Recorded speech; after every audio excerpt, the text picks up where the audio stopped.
গো সালাম যাহারো লাগিয়া, সবুজ গম্বুজ দেখো রে চাহিয়া। ইয়া আইয়ুহাল মুস্তাকনা বিন নূরি জামালিহি, ইয়া কাউসাইন মাহবুব রব্বিল মাশরিকাইনি। ইয়া আইয়ুহাল মুস্তাকনা বিন নূরি জামালিহি, ইয়া কাউসাইন মাহবুব রব্বিল মাশরিকাইনি। আসসালামু আলাইকুম ওয়া রাহমাতুল্লাহি ওয়া বারাকাতুহু। ইন্নাল হামদালিল্লাহি নাহমাদুহু ওয়া নাস্তাঈনুহু ওয়া নাস্তাগফিরুহু ওয়া নাউযু বিল্লাহি মিন শুরুরি আনফুসিনা ওয়া মিন সাইয়্যাতি আ'মালিনা। মান ইয়াহদিল্লাহু ফালা মুদিল্লা লাহু ওয়া মান ইউদ্লিলহু ফালা হাদিয়া লাহু। وأشهد أن لا إله إلا الله وحده لا شريك له وأشهد أن محمدا عبده ورسوله صلى الله عليه وعلى آله وأصحابه وبارك وسلم أما بعد আমরা আল্লাহ তাআলার দরবারে শুকরিয়া জানাই। আল্লাহ তাআলা আমাদেরকে এই সুন্দর মাহফিলের আয়োজন করার, উপস্থিত হওয়ার, কথা বলার, শোনার তৌফিক দিয়েছেন, আলহামদুলিল্লাহ। হাজরিন, আমরা সব মানুষেরই মনে আশা আছে, নিরাশা আছে, ভালোবাসা আছে, উৎকণ্ঠা আছে, ক্ষোভ আছে, সব সহ হঠাৎ করে এক সময় আমরা আল্লাহ তাআলার কাছে চলে যাব, ঠিক না ভাই? আমরা সারাদিন যেগুলো নিয়ে ভাবি, কখনো দেশ নিয়ে, কখনো সমাজ নিয়ে, কখনো বিশ্ব নিয়ে, কখনো চারিদিকের মানুষদেরকে নিয়ে ভাবি, কত সময় চলে যায় ভাবতে ভাবতে। চায়ের দোকানে আলোচনা করি, দিনের পর দিন আলোচনা করে সময় চলে যায়, কিন্তু এক সময় হঠাৎ করেই আমাদের রবের ডাক এসে যাবে, এই সব আলোচনা থেকেই যাবে, আমরা খালি হাতে আল্লাহ তাআলার কাছে চলে যাব, ঠিক না ভাই? তো ভাইরা, সেই মানুষই তো বুদ্ধিমান যে নিজের ভালো বোঝে, কিন্তু দুর্ভাগ্য ভাইরা, আমরা নিজের ভালোটা বুঝতে পারি না।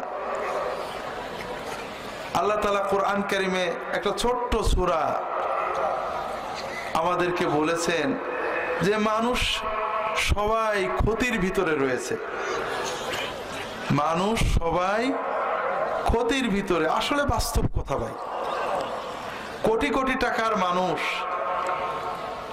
কোটি কোটি টাকার মানুষ 2-4 লাখ টাকার জন্য মানুষ খুন করে, জমি কেড়ে নিচ্ছে, দুর্নীতি করছে, আছে না নেই ভাই? টাকা ব্যাংকে কত আছে হিসাব নেই, তারপরে 2 লাখ টাকার জন্য অনেক অন্যায় করে ফেলছেন। কিন্তু এই টাকাগুলো সব রয়ে যাবে, এক সময় তাকে আল্লাহর ডাকে চলে যেতে হবে, ঠিক না ভাই? আমি আপনাদের রাজবাড়ী জেলার মাদার ডিস্ট্রিক্ট ফরিদপুর জেলায় গত প্রায় 12 দিন ছিলাম।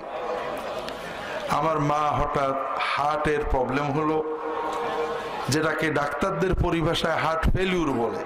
হার্ট বন্ধ হয়নি, কিন্তু হার্টের ফাংশন দুর্বল হয়ে গিয়েছে, যে কোনো সময় বন্ধ হবে। ডাক্তার ইসিজি দেখে বললেন দ্রুত কোনো সিসিইউতে ভর্তি করেন। তা আমাদের পদ্মার এপারে পশ্চিমে, আমার বাড়ি ঝিনাইদহ, পদ্মার পশ্চিমে আপনাদের ফরিদপুরের হার্ট ফাউন্ডেশন, এটাই নাকি ভালো, আমার ঝিনাইদহের ডাক্তার বললেন। তা আমি মাকে নিয়ে দ্রুত ফরিদপুর ডায়াবেটিক সমিতির হার্ট সেন্টারে, হার্ট ফাউন্ডেশনে ভর্তি হলাম। প্রায় 4 দিন সিসিইউতে মা ছিলেন, আমরাও ছিলাম। এরপরও আরো প্রায় 8 দিন, মোট 12-13 দিন আমরা হাসপাতালেই ছিলাম। মানুষ যে কত মরে, আর মরণ যে কত সহজ, আর জীবন যে কত কঠিন। মানুষ সিসিইউতে ভর্তি হচ্ছে, কথা বলছে, অস্থিরতা প্রকাশ করছে, ভালো লাগছে না, মরে যাচ্ছে। চোখের সামনে ঘন্টায় ঘন্টায় 5-10 জন মরছে। কথা বুঝতে পেরেছেন? 16ই ডিসেম্বর মা হাসপাতালে সিসিউতে আমরাও আছি। হঠাৎ একজন খুব নামকরা ফরিদপুরের নেতা মানুষ ভর্তি হলেন। 16ই ডিসেম্বরে খেয়েছেন কোনো অনুষ্ঠানে, গ্যাস হয়েছে, ভর্তি হলেন। যেহেতু প্রভাবশালী মানুষ, অনেক মানুষ তার সাথে, ডাক্তাররাও প্রাণপণে চেষ্টা করছেন, কিন্তু কোনো প্রভাবেই কাজ হলো না, হঠাৎ মারা গেলেন। উনি যখন খেয়েছেন তখনও মনে করেন নিজে মরবেন, যখন হাসপাতালে ভর্তি হয়েছেন তখনও মনে করেন নিজে মরবেন, কিন্তু মৃত্যু এসে গেছে। এভাবে আরো মজা, মিনিটে ঘন্টায় 2 ঘন্টায় মানুষ মরছে, আপনজনেরা পাগলের মতো কাঁদছে। আর ঠিক একটু পাশে আপনারা জানেন অম্বিকা কি যেন হল নাকি, ওখানে প্রচন্ড ঢোল ডগর বাজিয়ে মানুষ গানও গাচ্ছে। এই কান্নাও শুনছি, ওই গানও শুনছি। আবার ওই গান যারা গাচ্ছেন তাদেরও কেউ হয়তো আগামীকাল কানবেন। এটাই জীবন। তো দুর্ভাগ্য, আমরা জীবনটা বুঝতে পারলাম না।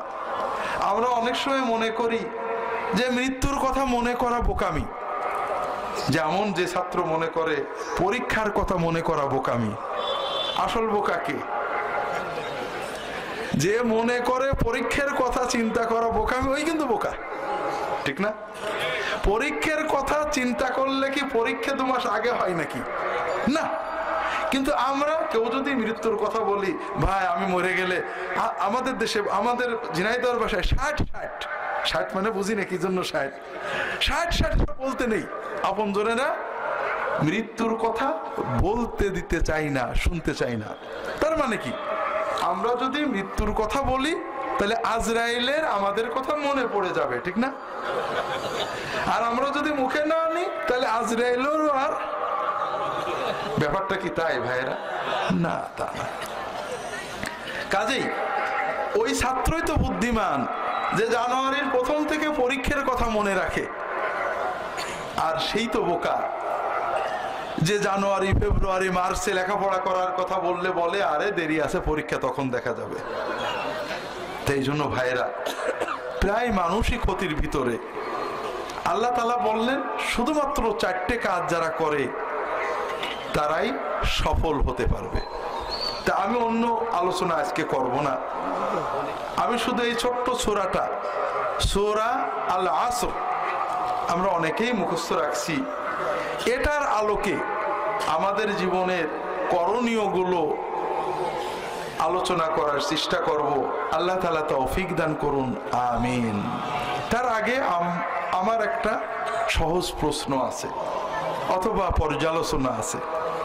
আমরা অনেকেই মাহফিলে আসি আলহামদুলিল্লাহ, তবে অনেক সময় শুধু শুনতে আসি কোন হুজুর কি বলে। শুধু এইটুক শুনতে আসলে তো কোনো সওয়াব হবে না ভাই। আমাদের উদ্দেশ্য হবে শুনবো, ভালো কথাগুলো পালন করব। আমি কোরআন পড়তে পারিনি, হাদিস পড়ার সময় পাই না, উলামায়ে কেরামের মুখ থেকে কোরআনের কথা, হাদিসের কথা, ভালো কথা শুনবো এবং পালন করব। আমি গতকাল বা পরশু আমাদের এলাকায় একটা মাহফিল করছিলাম। রবিউল আউয়াল মাস আসছে, বললাম যে ভাই রাসূলুল্লাহ সাল্লাল্লাহু আলাইহি ওয়াসাল্লাম রবিউল আউয়াল মাসে জন্মেছেন, এটা হাদিসে নেই। কোন তারিখে জন্মেছেন তাও নেই, তবে সহিহ মুসলিমের হাদিসে আসছে রাসূলুল্লাহ সাল্লাল্লাহু আলাইহি ওয়াসাল্লাম বলে সাহাবীদেরকে বলেছেন যে তিনি সোমবারে জন্মগ্রহণ করেছেন। কানা রাসূলুল্লাহ সাল্লাল্লাহু আলাইহি ওয়াসাল্লাম ইয়াসুমু ইয়াউমাল ইথনাইন ফাসুইলা আনহু ফাকাল যাকা ইয়াউমু উলিদতু ফীহি ওয়া যাকা ইয়াউমু বু'ইসা ইলাইয়া। রাসূলুল্লাহ সাল্লাল্লাহু আলাইহি ওয়াসাল্লাম সোমবারে রোজা রাখতেন। সাহাবায়ে কেরাম প্রশ্ন করলেন, ইয়া রাসূলুল্লাহ আপনি সোমবারে রোজা রাখেন, এর হিকমত কি, কারণ কি? তিনি বললেন, এই সোমবারে আমার জন্ম হয়েছে এবং সোমবারেই আমি নবুয়ত পেয়েছি, তাই সোমবারে রোজা রাখি। হাজরিন, এই হাদিস থেকে আমরা কি বুঝলাম? সোমবারে রোজা রাখা কি সুন্নাত। রাসূলুল্লাহ সাল্লাল্লাহু আলাইহি ওয়াসাল্লামের মিলাদ, জন্ম এর আনন্দ প্রকাশ, শুকরিয়া জানানোর সুন্নত পদ্ধতি হলো সোমবারে রোজা রাখা। এই হাদিসটা জানার পরে আমাদের ভিতরে 3 ধরনের প্রতিক্রিয়া হতে পারে। একটা হলো, আরে দূর, এতকাল কোনো হুজুর বলল না, কোথায় থেকে কি বলে। এই প্রতিক্রিয়া হলে আপনি ঠকে গেলেন। আর একটা প্রতিক্রিয়া হলো, কোনোদিন তো শুনিনি রাসূলুল্লাহ সাল্লাম সোমবারে রোজা রাখতেন, সোমবারের রোজায় তার জন্মর কৃতজ্ঞতার শুকরিয়ার সুন্নত পদ্ধতি। এই হুজুর বলল, আচ্ছা আমি আরো 2-1 হুজুরের কাছে জিজ্ঞাসা করে দেখি, আমি আরো 2-1 আলেমের কাছে জিজ্ঞাসা করি, অথবা আমি ইন্টারনেটে সার্চ করি সত্যই মুসলিম শরীফে হাদিসটা আছে কিনা। যদি থাকে তাহলে অবশ্যই আমি নবীর এই সুন্নত পালন করব। কথা কি বুঝতে পেরেছেন? এই প্রতিক্রিয়া ভালো। আর একটা প্রতিক্রিয়া, যে আলেম বলল, তারপরে যদি আস্থা থাকে যে না, উনি হাদিসের কথা যা বলে মোটামুটি ঠিক বলে, সঙ্গে সঙ্গে সিদ্ধান্ত নেওয়া যে ইনশাআল্লাহ আগামীকাল সোমবার থেকেই আমি যে কয় সোমবার পারি রোজা রাখবো। কথা বোঝেননি? তাই আমি পরশুদিন প্রশ্ন করছিলাম যে ভাই, এই হাদিসটা শুনে সোমবারে রোজা রাখার নিয়ত কে কে করেছেন? তখন কেউ হাত তোলেনি। কারণ আসলে আমরা শুধু শুনতে চাই, মানার চিন্তাটা আসতে চাই না। কিন্তু আমি যখন স্টেজ থেকে নামি, আমার এক ভাই এসে বলছে যে হুজুর নিয়ত করেছি আমি এখন থেকে সোমবারে রোজা রাখবো। আমি বললাম মাঝে মাঝে রেখেন। বলে না হুজুর, প্রতি সোমবারে ইনশাআল্লাহ রাখবো। পাশাপাশি বৃহস্পতিবারও রোজা রাখবেন যদি পারেন। আল্লাহ রাসূল সাল্লাল্লাহু আলাইহি ওয়াসাল্লাম বলেছেন, তিনি সোম এবং বৃহস্পতিও রাখতেন। তিনি বলেছেন যে সোম এবং বৃহস্পতিবারে আল্লাহর কাছে বান্দার আমল পেশ করা, আল্লাহ সব জানেন, তারপরেও বান্দার আমল আল্লাহর কাছে ফেরেশতারা পেশ করেন। এই 2 দিনে বান্দার আমল দেখে আল্লাহ শুধুমাত্র এক গ্রুপের মাফ করেন না, বাকিদের সবার মাফ করে দেন। কোন গ্রুপের মাফ করেন না? যারা হিংসা হিংসি করে, মুসলমান একবার দেখতে পারে না, ওদেরটা বলেন, ওদেরটা সাসপেন্ড থাক, ক্যান্সেল না। ওরা যতদিন মিল মহব্বত তৈরি না করবে, যতদিন মিল মহব্বত তৈরি না করবে, ততদিন ওরা সাধারণ ক্ষমা পাবে না। কথা কি বুঝতে পারছেন?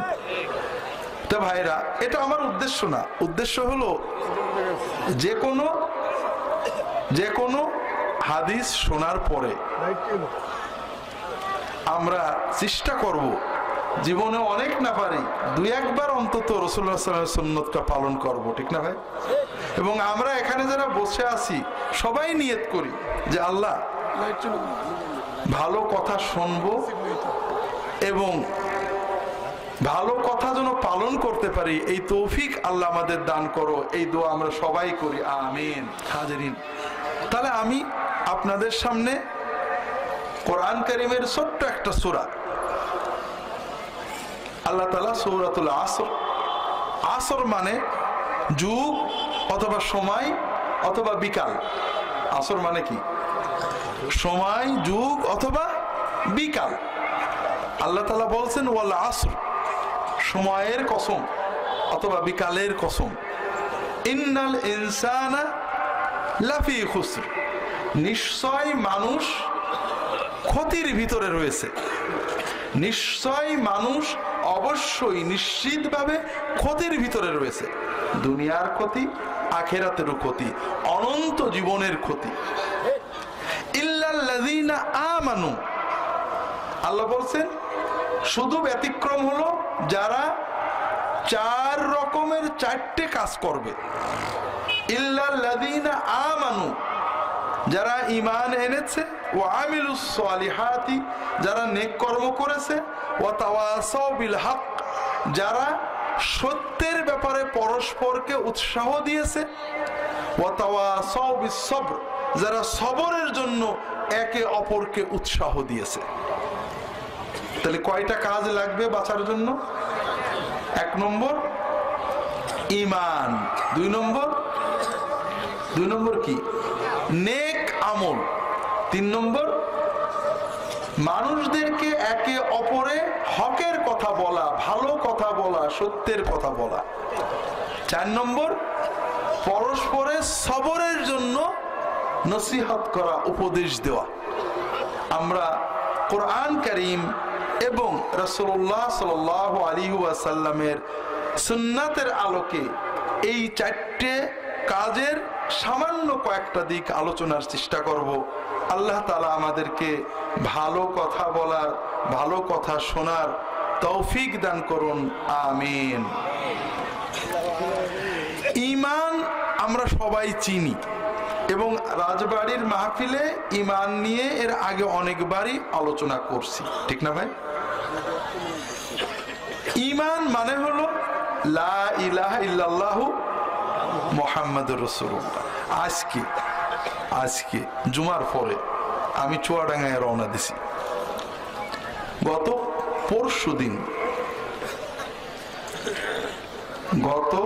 পরশু অথবা গতকাল দুপুরে আমার ঝিনাইদহের অফিসে 3টে যুবক ছেলে আসছে, হয়তো 11টা বাজে।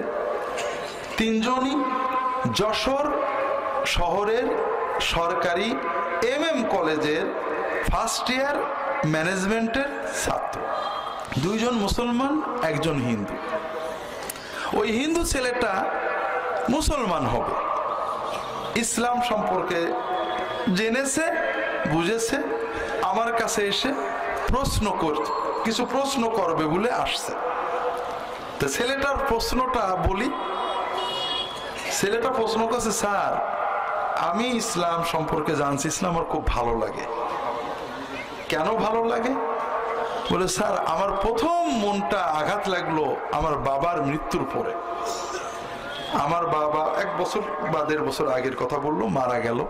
তা আমাদের হিন্দু ধর্মের রেওয়াজ অনুযায়ী বাবাকে চিতায় নেওয়া হলো।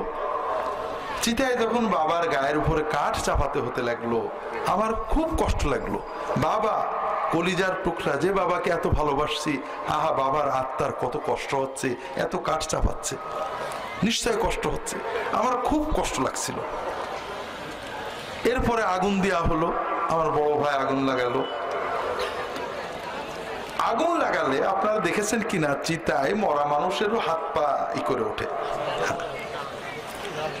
হ্যাঁ, তো বললো যে আমার বাবা পা গুলো লাফ মেরে বেঁকা হয়ে গেল। তখন আশেপাশের লোক বলল, আমার বাবার নাম গোবিন্দ। বললো, গোবিন্দ লাফাচ্ছে, একটু কাঠ দিয়ে বাড়ি দে। তো কাঠ দিয়ে বাড়ি মেরে মরমর করে আমার বাবার পাটা ভেঙে ফেললো। তা আমি অসুস্থ হয়ে পড়লাম। মুসলমানরা কত সুন্দর করে, যত্ন করে, আদর করে কবর দিয়ে আসে। বাবা মারা গেছে ঠিক, কিন্তু তারপরে বাবার দেহটা তো এইভাবে মেরে ভেঙে ফেললো। আমি আমার গোসাইদের অনেক প্রশ্ন করলাম যে এই যে লাশ পোড়াতে হবে, কোন আমাদের বেদে আছে? গোসাইরা শুধু বলে 14 পুরুষ ধরে করতে হয়, করতেই হবে। আমি বললাম যে দেখো, মুসলমানরা বাবা মারা যায়, দাদা মারা যায়, পর দাদা মারা যায়, তাও কবরটা চেনে। বাবা নেই, অন্তত যেহেতু কবরের কাছে দাঁড়ায় একটু দোয়াটা করতে পারে। আমরা পুড়িয়ে লাশ পানিতে ছাই ফেলে দিলাম, আর তো কোনো চিহ্নই থাকলো না। তো এটা আমাদের কোন ধর্মগ্রন্থে আছে? কেউ বলতে পারে না। তো তখন থেকে স্যার আমি ইসলাম সম্পর্কে পড়ছি, আমার খুব ভালো লাগে। কিন্তু আপনার কাছে একটা প্রশ্ন করতে আসছি, সেটা হলো, আমার বন্ধুরা বলছে যে তুই নামাজ পড়। তা স্যার ভালো মুসলমান না হয়ে কি নামাজ পড়া যায়? প্রশ্নটা কি বুঝতে পেরেছেন? আমি বললাম যে বাবা, তোমার প্রশ্নটা একটু উল্টাতে হবে। নামাজ না পড়ে কি কোনোদিন ভালো মুসলমান হওয়া যায়?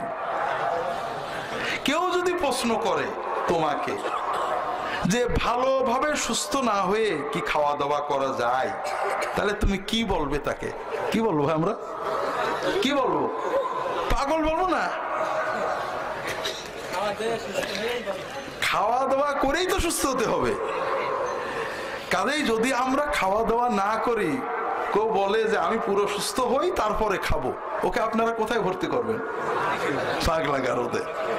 ঠিক আমাদের মুসলমানদের ভিতরে এরকম আছে যে আগে ইমান ঠিক হোক নামাজ পড়বো, বা আগে এটা হোক নামাজ পড়বো। আরে নামাজ না পড়ে ইমান ঠিক হবে কি করে? ইমান তো মারাই যাবে। আত্মার খোরাক, ইমানের খোরাক তো নামাজ। আর নামাজ আল্লাহর কত সহজ ইবাদত। বলবো ভাই যদি আল্লাহ তৌফিক দেন।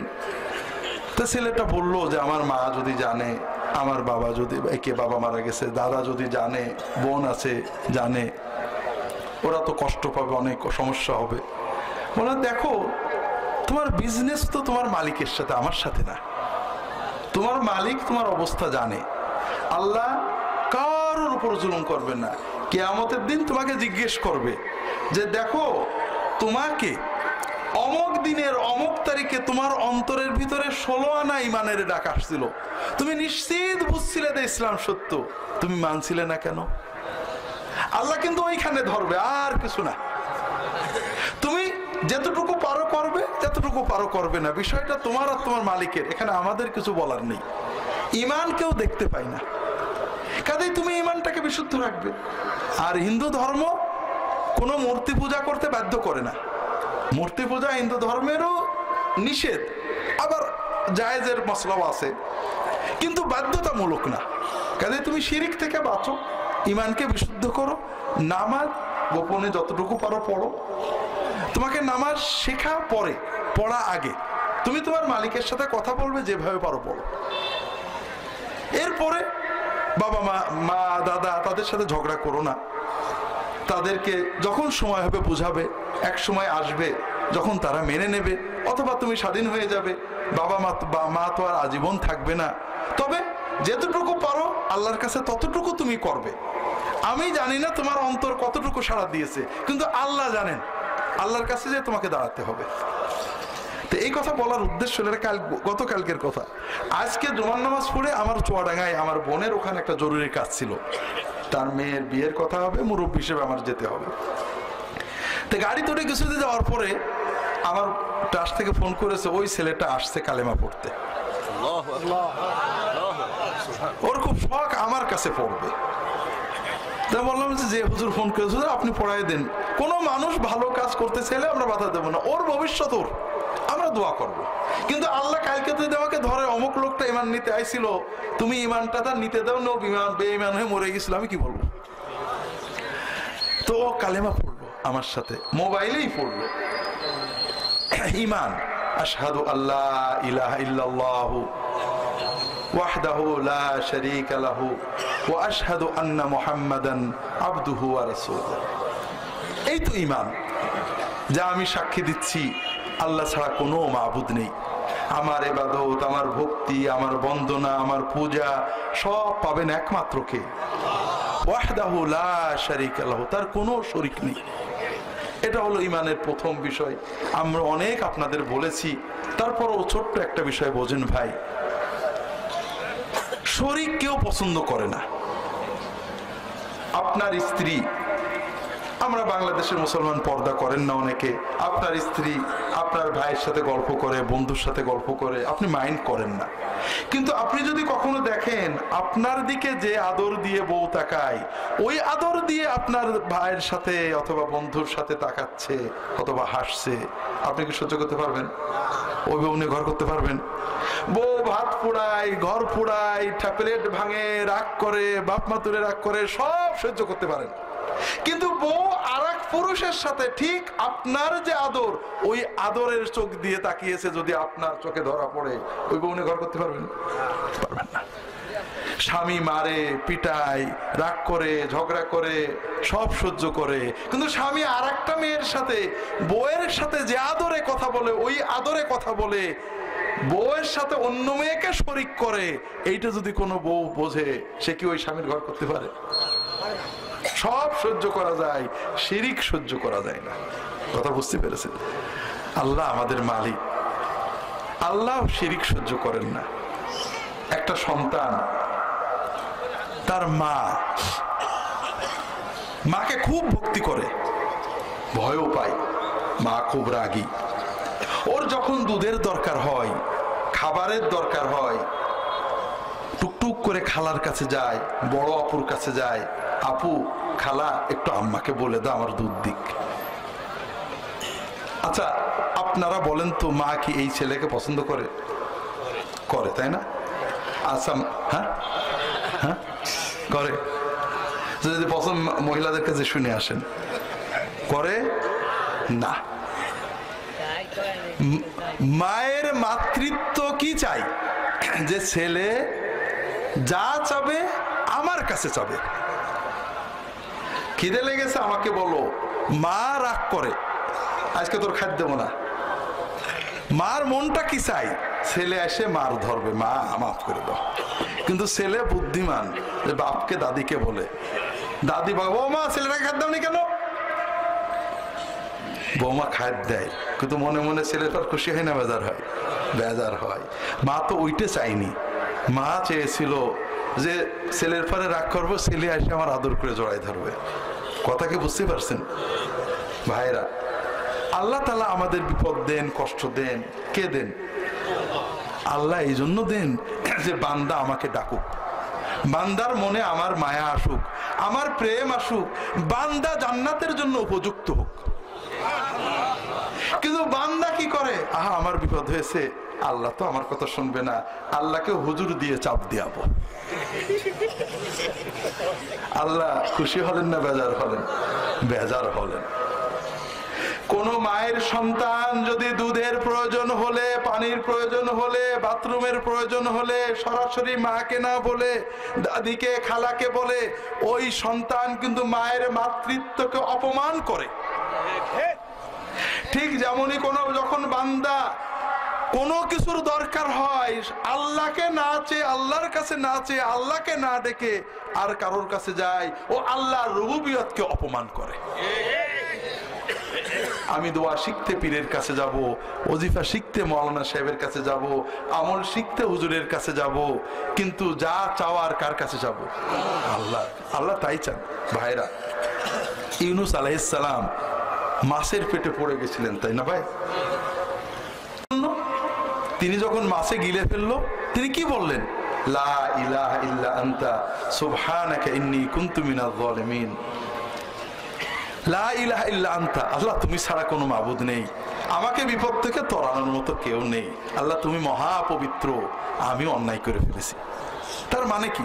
ইউনূস আলাইহিস সালাম বুঝেছেন আমার এই ভুলের কারণেই বিপদটা আসছে, ঠিক না ভাই? আমরাও বুঝি যে আমাদের গুনার কারণেই বিপদ আসে, বোঝেন না? বোঝেন না? বোঝেন না? ইউনূস আলাইহিস সালাম বোঝার পরে কি করলেন? কিচ্ছু না, আল্লাহর কাছে সারেন্ডার করলেন, ঠিক না? যে আল্লাহ অন্যায় করে ফেলেছি, মাফ করে দাও। এই তো কথা। আল্লাহ আমাদের থেকেও তো এটাই চান। তোমার পেট ব্যথা করছে, অসুখ হয়েছে, বিপদে পড়ে গেছো, আল্লাহ কেন দেন? আল্লাহ কোরআনে বলেছেন, আজকে অত বলার সময় নেই, শুধু এই জন্য যে বান্দা যেন আল্লাহর কাছে হাতটা পাতে, আল্লাহ খুশি হন, বান্দার কালবে আল্লাহর জিকির আসে, বান্দা জান্নাতের জন্য প্রস্তুত। কিন্তু বড় দুর্ভাগ্য যে বান্দা আল্লাহকে না ডেকে অন্যদিকে দৌড়ায়।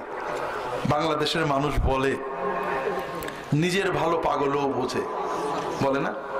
আপনাদের দেশে বলে ভাই, কিন্তু আমার তো একটা বিপরীত ধারণা আছে যে নিজের ভালো বাঙালি বোঝে না। আপনার খিদে লেগেছে, ঘরে মা আছে, আপনি মার কাছে খিদের কথা না বলে জামাটা পরে, পায়জামাটা পরে ওই 5 মাইল দূরে শাশুড়ির কাছে চলে গেলেন, অথবা খালার কাছে চলে গেলেন। আপনি বোকা না বুদ্ধিমান? কার কাছে চাওয়া দরকার ছিল ভাই? মার সে তো আপন কেউ নেই। আল্লাহ আমাদের কোরআন কারীমে বললেন, ওয়াইযা সাআলাকা ইবাদি আন্নী ফাইন্নী করিবুন উজিবু দাওয়াতাদ দাঈ ইযা দাআন। যখন আমার বান্দারা আপনার কাছে আমার কথা জিজ্ঞাসা করে, আমি উত্তর দিয়ে দিচ্ছি, আমি আমার বান্দার কাছেই আছি।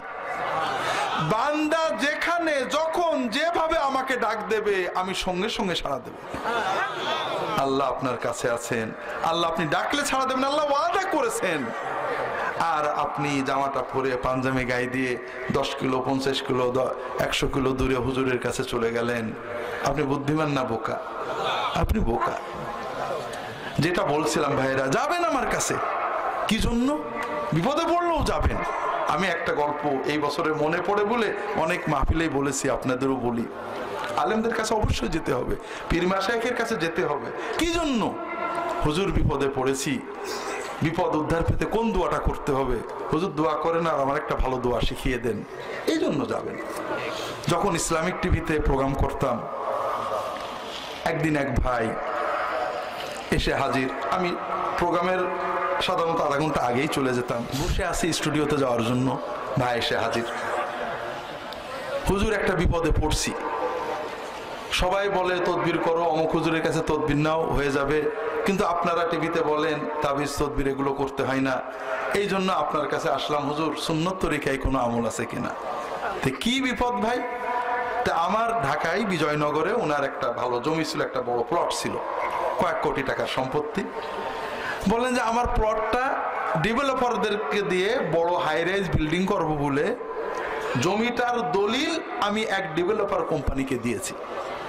এখন কোম্পানি আমার সাথে এগ্রিমেন্টও করছে না, দলিলও ফেরত দিচ্ছে না, টাকাও দিচ্ছে না।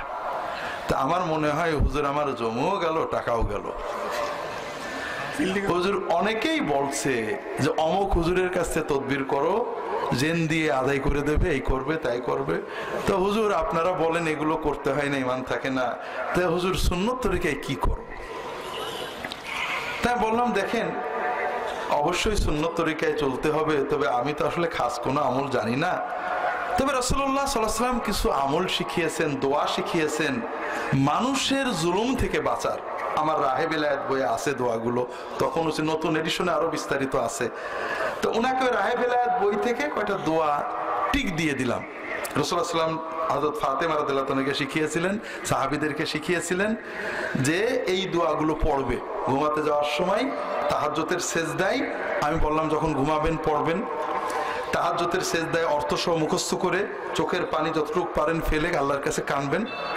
অন্যান্য সময়ে দোয়া মাসুরের সময় পড়বেন, হাত তুলে কাঁদবেন, আল্লাহর কাছে দোয়া করবেন। আল্লাহর কাছে সবচেয়ে দোয়া কবুলের সময় যেহেতু তাহাজ্জুদ, একটু তাহাজ্জুদটা নিয়মিত পড়বেন।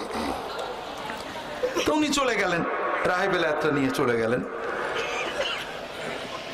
মাসখানেক পরে উনি এসে হাজির। হুজুর সুখবর আছে, ওই লোকটা সেদিন এসে কোনো বলা নেই কওয়া নেই আমার দলিলগুলো আমাকে দিয়ে চলে গেল। তাই বললাম আলহামদুলিল্লাহ, খুব ভালো কথা। না হুজুর একটু কিন্তু আছে। কি কিন্তু? তো হুজুর এই যে আপনি বলছিলেন তাহাজ্জুদে দোয়া করতে, নিজের জমির দরদেই তাহাজ্জুদটা শুরু করছিলাম।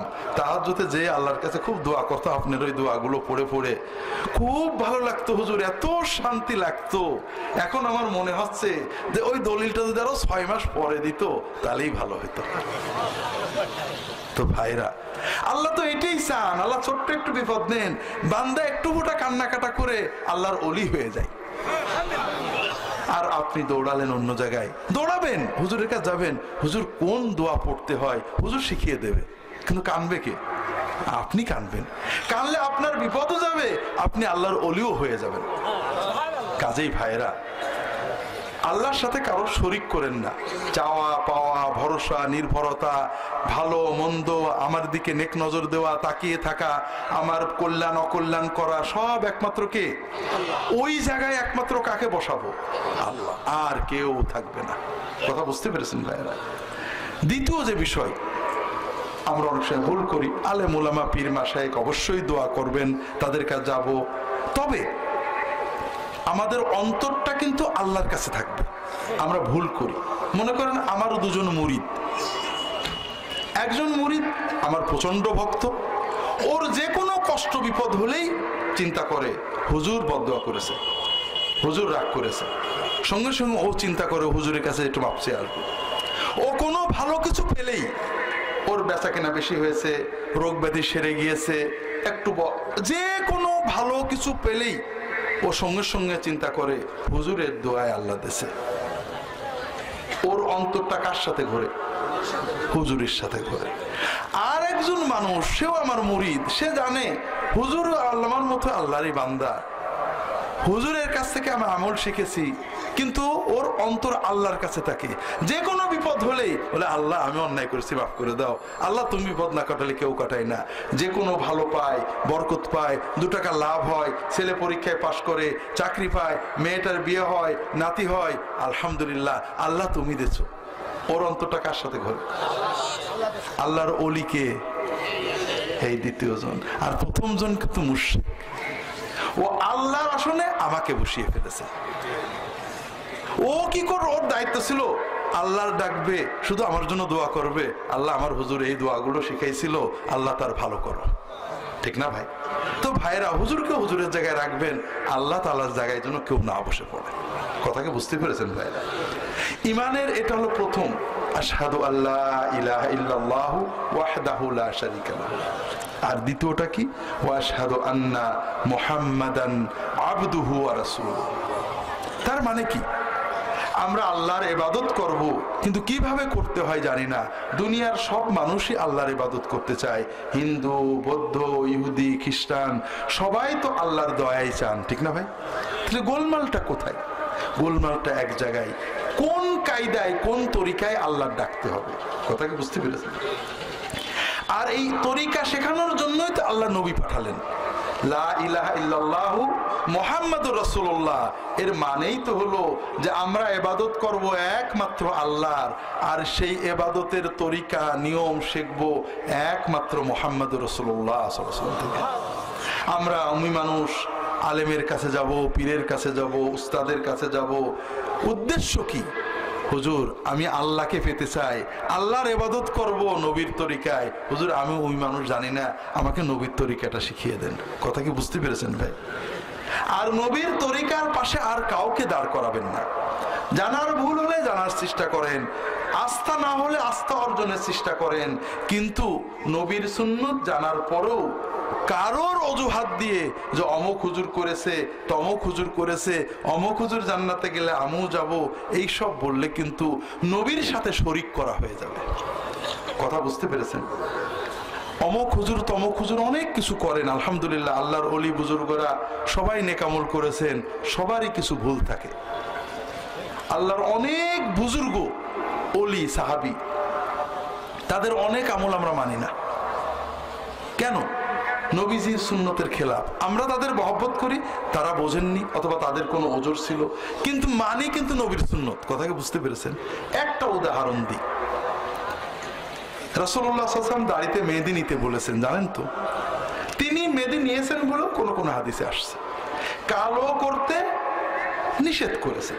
কোন কোন মশহুর আল্লাহর ওলি, আমি নাম বলবো না, তারা কালো করতেন। আপনি কোনটা করবেন? এখন যদি কেউ বলে যে এত বড় আল্লাহর ওলি, তিনি কিছু বোঝেননি, তিনি কালো করেছেন, আমিও কালো করব, তিনি জান্নাতে গেলে আমিও জান্নাতে যাব, তাহলে যুক্তিটা কেমন হবে? ঠিক হবে না। তিনি জান্নাতে যাবেন আমরা আশা করি, কারণ তার লক্ষ লক্ষ নেক আমল আছে। তিনি যে দাড়ি কালো করেছেন হয়তো তার কোনো ওজর ছিল, অথবা হাদিসটা তিনি জানতেন না, কিন্তু আমি করলে কিন্তু আমি তো চোখে যাবো, কেন আমি নবীর সুন্নাত জানার পরে ধাক্কা মারছি। কথা কি বুঝতে পেরেছেন? আমরা যদি এইরকম উদ্ভট কাজ না করে নবীর সুন্নত অমুক বুজুর্গ করেছেন, তিনি আল্লাহর ওলি, আলহামদুলিল্লাহ, কিন্তু আমি যেহেতু নবীর সুন্নতটা পাচ্ছি, দাড়িটাকে মেহেদি দেব, এতে কি ওই আল্লাহর ওলি নারাজ হবে নাকি? আল্লাহ নারাজ হবে? আল্লাহর নবী নারাজ হবেন নাকি? সবাই খুশি হবে যে আলহামদুলিল্লাহ ওর ইমানটা ঠিক আছে, নবীর সুন্নত পাইলে আর কিছু চাই না। কথা কি বুঝতে পেরেছেন? তো ভাইরা, তো এটা ইমানের কথা, আমি লম্বা করব না। ইমানের পরেই দ্বিতীয় যেটা আমাদের সফলতার জন্য লাগবে, সেটা কি? নেক আমল। নেক আমল কি আমরা আসলে ভালো করে বুঝি না। না বোঝার কারণ হলো ওই যে মুহাম্মদ রাসূলুল্লাহর ইমানটা গড়বড় হয়ে গেছে। নেক আমলের মানদণ্ডটা আমাদের নেই। যেমন মনে করেন আমরা টুপি, পাগড়ি, জামা, জুব্বা, দস্তরখান যত গুরুত্ব দিই, হালাল খাওয়া অত গুরুত্ব দিই না। কথা ঠিক না বেঠিক? কিন্তু কোরআন হাদিস মুহাম্মদ রাসূলুল্লাহ কিন্তু উল্টো করেছেন, ঠিক না বেঠিক? অনেক ব্যাপার আছে আমরা আমাদের সমাজে উল্টো বুঝে ফেলেছি, ইসলামের মূল চেতনা নষ্ট করছি। যেমন একটা গল্প মনে পড়লো, ভুলে গেছি, আপনাদের বলি। আপনি কি হেরার আলোয় আলোকিত হতে চান? আপনি কি সুন্নাহর আলোকে জীবন গড়তে চান? প্রফেসর ডক্টর খন্দকার আব্দুল্লাহ জাহাঙ্গীর রচিত কোরআন সুন্নাহ ভিত্তিক জীবন ঘনিষ্ঠ বইগুলো পড়ুন, সুন্দর জীবন গড়ুন। ইসলামী আকিদা, হাদিসের নামে জালিয়াতি, ইহয়াউস সুনান, রাহে বেলায়েত সহ আরো অনেক বই। কোরআন সুন্নাহর সাথে থাকুন, জীবন বদলে যাবে। যোগাযোগ আস সুন্নাহ ট্রাস্ট 01715 4000640।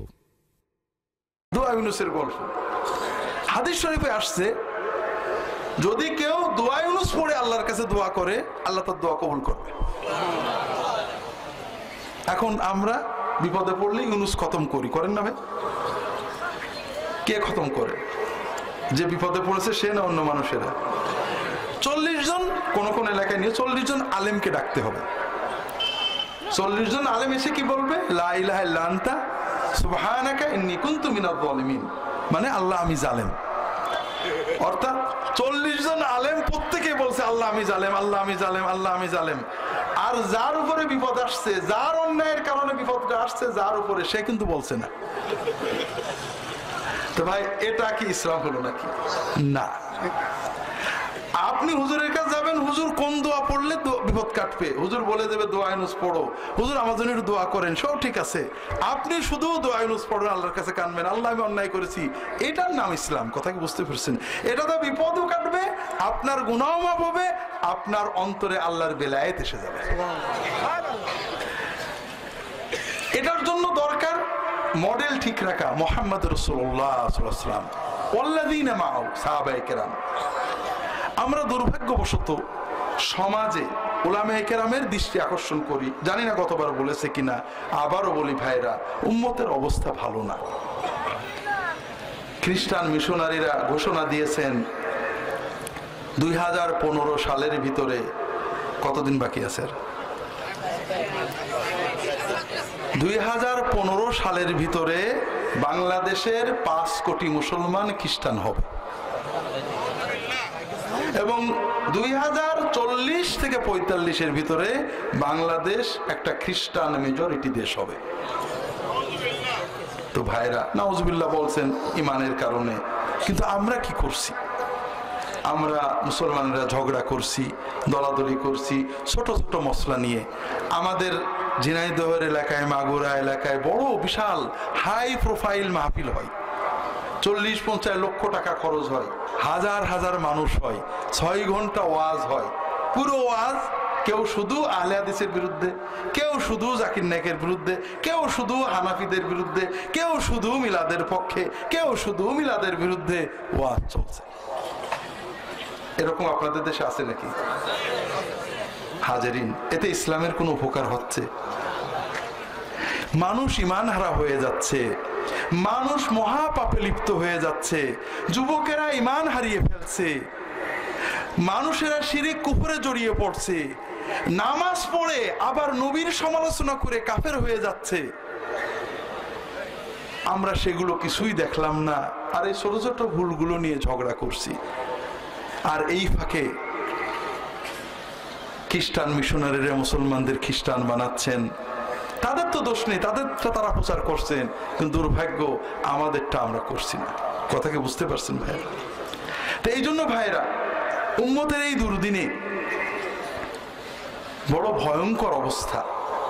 নাইজেরিয়া একসময় মুসলিম মেজরিটি, এখনো মেজরিটি আছে, শতভাগ মুসলিম দেশ ছিল, আর বর্তমানে সে দেশের নাইজেরিয়ার প্রায় 35 বা 40% এখন খ্রিস্টান, এবং সে দেশের সরকার, প্রশাসন, প্রধানমন্ত্রী, প্রেসিডেন্ট সব খ্রিস্টান। হাজেরিন, তো যেভাবে আমরা ঝগড়া করছি আর যেভাবে ওয়াজ করছি সারা বছর, উম্মতের কোনো দোষ নেই। প্রতি বছর হাজার হাজার ওয়াজ মাহফিল আপনারা করছেন টাকা দিয়ে, ঠিক না ভাই? কিন্তু দুর্ভাগ্য, উলামায়ে কেরাম যদি একটু মডেল ঠিক রেখে আল্লাহর কিতাব, নবীর সুন্নাত, সাহাবীদের জীবন থেকে ওয়াজ করতেন, তাহলে অবস্থা পাল্টে যেত। এজন্য আমার অনুরোধ হলো ভাইরা, আমরা মডেল ঠিক করি, আমরা ওয়াজ নসিহত গল্প বাদ দিই। হুজুরদের গল্প, বুজুর্গদের গল্প, কারামতির গল্প অধিকাংশই ঠিক না, সত্য না, মিথ্যা। আর এইগুলো ইসলাম না, ইসলামের ভুল উপস্থাপনা করে। আমি মশহুর 2টো গল্প আপনাদের বলবো, আগে বলেছে কিনা মনে নেই, আবারও বলবো, উলামায়ে কেরামের দৃষ্টি আকর্ষণের জন্য বলবো। ওয়াইস কারনী রাহমাতুল্লাহ আলাইহির গল্প জানেন না? তিনি কি করছিলেন? দাঁত ভেঙে ফেলছিলেন, ঠিক না? তিনি আশেকে রাসূলের মডেল, ঠিক না? সাহাবীরা কি দাঁত ভাঙছিলেন? তাহলে ওয়াইস কারনী রাহমাতুল্লাহ আলাইহি সাহাবীদের চেয়েও বড় আশেক ছিলেন, ঠিক না ভাই? অনেকে বলছে ঠিক। যদি সাহাবীদের পরে কাউকে সাহাবীদের চেয়ে বড় মনে করি তাহলে কি ঈমান থাকে? থাকে না। আল্লাহ রাসূল সাল্লাল্লাহু আলাইহি ওয়াসাল্লামের একজন আদনা একদম সর্বশেষ পর্যায়ের সাহাবী, পরের কোন ওলি আব্দুল কাদের জিলানী, মাইনুদ্দিন চিশতি, নিজামুদ্দিন আউলিয়া, ওয়াইস কারনী রাহিমাহুমুল্লাহ তাআলা আজমাইন একজন আদনা সাহাবীর পায়ের ধুলার সমানও হতে পারেন না। এটা ঈমান। কারণ মুহাম্মদ রাসূলুল্লাহ সাল্লাল্লাহু আলাইহি ওয়াসাল্লামের উপর ঈমান এনে যে চোখ দিয়ে দেখেছে, কোন আমল কি তার সমান হতে পারে না। তো যেটা বলছিলাম, ওয়াইস কারনী রাহমাতুল্লাহ আলাইহি দাঁত ভেঙেছেন। আসেন আমরা এটা পর্যালোচনা করি। আমার পীর ও মুর্শিদ ফিলিস্তিনে যে দাজ্জাল বাহিনীর বিরুদ্ধে লড়াই করছেন, হঠাৎ খবর আসলো হুজুর ইহুদিদের গুলি লেগে শহীদ হয়ে গিয়েছেন। আমিও সঙ্গে সঙ্গে একটা বন্দুক নিয়ে নিজের বুকে নিজে গুলি নিয়ে শহীদ হয়ে গেলাম। আমার হুজুরও যে জান্নাতে যাবে, আমিও যাব। তো আচ্ছা, না হয় গেল। আমার কাছে খবর আসলো ইহুদিদের গুলি লেগে আমার হুজুরের দাঁত ভেঙে গিয়েছে। আমি সঙ্গে সঙ্গে একটা হাতুড়ির বাড়ি মেরে নিজের দাঁতটা ভেঙে নিলাম। আমার কাফেরের গুলিতে দাঁত ভেঙে আমার হুজুর যে সওয়াব পেয়েছেন, নিজের হাতুড়ির বাড়িতে দাঁত ভেঙে আমিও ঠিক সেই সওয়াব পাবো, ঠিক না ভাই? কি পাবো? গুনাহ পাবো। দুটো জিনিস পাবো, ব্যথা এবং গুনাহ। কথা বোঝেননি ভাই? কেউ যদি সচেতন অবস্থায় নিজের দাঁত নিজে ভাঙে, নিজের হাত নিজে কাটে, সওয়াব হয় না গুনাহ হয়? আর যদি আশেকে মহব্বতে বেহুশ হয়ে করে, সওয়াবও হয় না গুনাহও হয় না, কিন্তু এটা কোনো ফজিলত না। কথা বুঝতে পেরেছেন? ওয়াইস কারনী রাহমাতুল্লাহ এটা করেননি, এটা বানোয়াট গল্প। আর এটা ইসলামকে উপস্থাপনা করে না, এটা কোনো অনুকরণীয় আদর্শ নয়। আমরা কি দাঁত ভাঙতে পারবো? এই গল্পটা আমাদের সময় নষ্ট করে, সাহাবীদের ইহানত করে, একটা পাগলামি ধর্ম প্রচার করে। কথা বুঝতে পেরেছেন? হাজেরিন, ইব্রাহিম ইবনে আদহামের গল্প উলামায়ে কেরাম ওয়াজ করেন না? তিনি আল্লাহর ওলি হওয়ার কোশিশ করতেন, ইবাদত করতেন, রাজত্ব চালানো অবস্থায়। তিনি রাজা ছিলেন, রাজত্ব করতেন, আবার ইবাদত বন্দেগীও করতেন। একদিন রাত্রি বেলায়, গভীর রাত্রে ছাদের উপরে খটখট খটখট করে। ছাদের উপরে কে? উপর থেকে নাকি উত্তর আসলো, আমি খিজির। আপনি কি করেন? আমি উট খুঁজি। আপনি কি পাগল নাকি? ছাদের উপরে কি উট চড়ে নাকি? বলে তুমি কি পাগল নাকি? রাজপ্রাসাদের থেকে কি আল্লাহর ওলি হওয়া যায়? উনি বললেন ঠিক আছে। পরের দিন সকালে রাজত্ব ছেলের হাতে দিয়ে উনি জঙ্গলে চলে গেলেন, আল্লাহর ওলি হয়ে গেলেন। ভাইরা, এটা কি ইসলাম? আবু বকর, ওমর, ওসমান, আলী রাদিয়াল্লাহু তাআলা আনহুম আজমাইন, তারা আল্লাহর ওলি ছিলেন না? রাজত্ব করেছিলেন, তারা জঙ্গলে যে হয়েছিলেন। আমার একটা বই আছে, কিনবেন, শেষে বেরিয়েছে তো, ইমাম আবু হানিফা রাহমাতুল্লাহ আলাইহি রচিত আল ফিকহুল আকবার, বঙ্গানুবাদ ও ব্যাখ্যা। দেখবেন ইমাম আবু হানিফা এত বড় লোক ছিলেন, এত ধনী ব্যবসায়ী ছিলেন যে তালবে ইলমদের খরচ চালাতেন, আশেপাশের আলেম ওলামাদের খরচ চালাতেন। উনি এত দামি কাপড় এবং আতর পরতেন যে যখন ঘরের থেকে বেরোতেন, রাস্তার গলির ওই মাথা থেকে খুশবু পেয়ে লোকেরা বুঝতো যে আবু হানিফা ঘরের থেকে বেরিয়েছে। উনি আল্লাহর ওলি ছিলেন না? উনি কি খড়ম পরতেন নাকি? উনি কি ছেঁড়া কাপড় চট পরতেন নাকি? আব্দুর রহমান ইবনে আউফ রাদিয়াল্লাহু তাআলা আনহু, নবীর 10 জান্নাতি সাহাবী, খোঁজ খবর পাওয়া সাহাবীর একজন। তিনি এত ধনী ছিলেন যে তার মৃত্যুর পরে তার যে সম্পদ সোনা, তখন তোর ব্যাংক ছিল না, সোনা কেটে ওয়ারিসদের ভিতরে ভাগ করার জন্য কুড়াল দিয়ে কাটা লাগছিল। কি করে এত ধনী হলেন? ব্যবসা করে। যখন মদিনায় গেলেন হিজরত করে, খালি হাত, ফকির, রাসূলুল্লাহ সাল্লাল্লাহু আলাইহি ওয়াসাল্লাম আনসারীদের সাথে মুহাজিরদের ভাই পাঠিয়ে দিলেন, মনে আছে তো?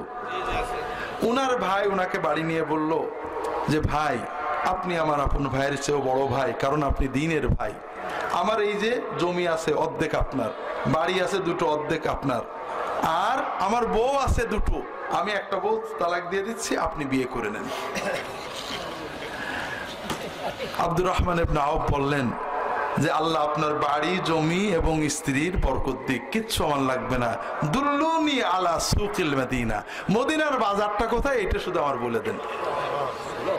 তিনি অল্প একটু ছাতু কিনে বাজারে বিক্রি করতে বসলেন, বেচলেন কিনলেন, বেচলেন কিনলেন, কয়েক বছরের ভিতরে মদিনার সেরা ধনী হয়ে গেলেন। কষ্ট করেছেন। আল্লাহ তো ধনী হতে নিষেধ করেননি। আল্লাহ গরিবের জন্য বেলায়েতের পথ সমান, ধনীর জন্য, রাজার জন্য, প্রজার জন্য, বরং উল্টো। খুব ভালো করে বুঝুন, আজকে লম্বা যেতে পারবো না ওইদিকে। রাজপ্রাসাদে বসে আল্লাহর ওলি হওয়া বেশি সহজ। আল্লাহর কাছে সবচেয়ে প্রিয় নেক আমল হলো মাজলুমের পাশে দাঁড়ানো, মানুষের মনের ব্যথা দূর করা, অসহায়কে সাহায্য করা, বিপদগ্রস্তকে উদ্ধার করা। আমার মতো আব্দুল্লাহ জাহাঙ্গীর বা 50 জন পীর সাহেব পারে না, কিন্তু একজন এমপি পারে, একজন নেতা পারে, একজন প্রধানমন্ত্রী পারে মাজলুমের মুখে হাঁটি ফোটাতে, ঠিক না ভাই? এই জন্য যদি কোন শাসক প্রশাসক, রাজা বাদশাহ, মন্ত্রী, এমপি আল্লাহর ফরজ ইবাদত করে, কোনো তাহাজ্জুদ না পড়ে, কোনো সুন্নাত নফল না করে, শুধু ফরজটা করে আর মানুষের ইনসাফ করে, মানুষের মাজলুমের মুখে হাসি ফুটিয়ে দিতে পারে, ও সবার আগে আল্লাহর ওলি হয়ে যায়। আল্লাহ রাসূল সাল্লাল্লাহু আলাইহি ওয়াসাল্লাম বলেছেন যে জান্নাতে কিয়ামতের কঠিন দিনে আল্লাহ তাআলা যাদেরকে আরশে ছায়ায় জায়গা দেবেন, তাদের প্রথম হলো ইমামুন আদিল, ইনসাফ প্রতিষ্ঠাকারী, ন্যায় পরায়ণ শাসক, প্রশাসক, কর্তা। তাহলে আমরা ইব্রাহিম ইবনে আদহামের গল্প দিয়ে কি ইসলামের সঠিক রিপ্রেজেন্টেশন করলাম, সঠিক উপস্থাপনা করলাম, না ভুল শিখালাম? তো ভাইরা, কাজেই ইসলামে কোনটে নেকামল, কোনটে নয়, কোনটে বেশি গুরুত্ব, কোনটে কম গুরুত্ব, এটার জন্য মডেল লাগবে। মুহাম্মদ রাসূলুল্লাহ সাল্লাল্লাহু আলাইহি ওয়াসাল্লাম আর তার সাহাবায়ে কেরামগণ আমাদের মডেল। আল্লাহ কোরআনে মুহাম্মদ সাল্লাল্লাহু আলাইহি ওয়াসাল্লামকে আমাদের মডেল বানিয়েছেন, আর রাসূলুল্লাহ সাল্লাল্লাহু আলাইহি ওয়াসাল্লাম পরে সাহাবীদেরকে মডেল বানিয়েছেন। সূরা তাওবায় 100 আয়াতে আল্লাহ বলছেন, ওয়াসাবিকুনাল আউয়ালুনা মিনাল মুহাজিরিন ওয়াল আনসার ওয়াল্লাযীনা ইত্তাবাউহুম বিইহসান রাদিয়াল্লাহু আনহুম ওয়া রাদু আনহু ওয়া আ'আদ্দা লাহুম জান্নাতিন তাজরি তাহতাহাল আনহার। আল্লাহ বলছেন মুহাম্মদ সাল্লাল্লাহু আলাইহি ওয়াসাল্লামের প্রথম অগ্রগামী মুহাজির সাহাবী এবং আনসার সাহাবী, এদের জন্য আল্লাহ জান্নাত বানিয়েছেন, এদের জন্য আল্লাহ খুশি হয়েছেন। আর পরের মানুষদের জান্নাতে যেতে হলে, আল্লাহর রেজামন্দি খুশি পেতে হলে ওই সাহাবীদের সুন্দর করে অনুসরণ করতে হবে। কথা বুঝতে পেরেছেন? সমাজে অনেক মানুষ না বুঝে নবীজির ভালোবাসার নামে, আহলে বায়াতের ভালোবাসার নামে সাহাবীদের গালি দেয়। বড় কষ্ট লাগে ভাইরা, বড় কষ্ট লাগে। আমরা অবশ্যই আহলে বায়াতের মহব্বত করব, তাই বলে কি নবীর সাহাবীদের গালি দেব?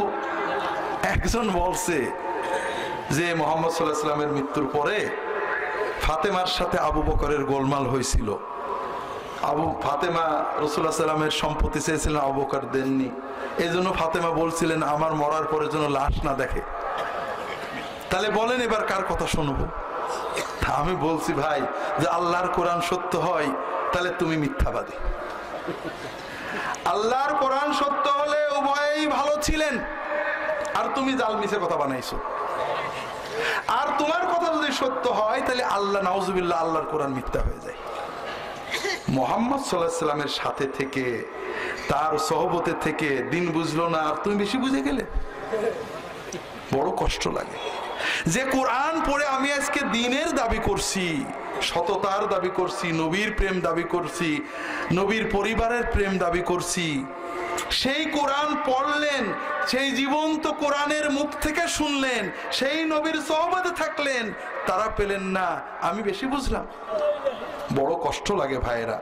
যদি ইহুদিদের শোনেন, যে বিশ্বের সবচেয়ে ভালো মানুষ কারা, বলবে মুসার সাথীরা। খ্রিস্টানদের শোনেন সবচেয়ে ভালো মানুষ কারা, বলবে ঈসার সাথীরা আলাইহিমুসসালাম। আর যদি শিয়াদেরকে প্রশ্ন করেন দুনিয়ার সবচেয়ে নিকৃষ্ট খারাপ মানুষ কারা, তারা কি বলবে? মুহাম্মদ সাল্লাল্লাহু আলাইহি ওয়াসাল্লামের সাথীরা। বড় কষ্ট লাগে। তো যাই হোক ভাইরা, আল্লাহ তাআলা, আমরা আহলে বায়াতেরও মহব্বত করব, সাহাবীদের, সবাই নবীর সাথী।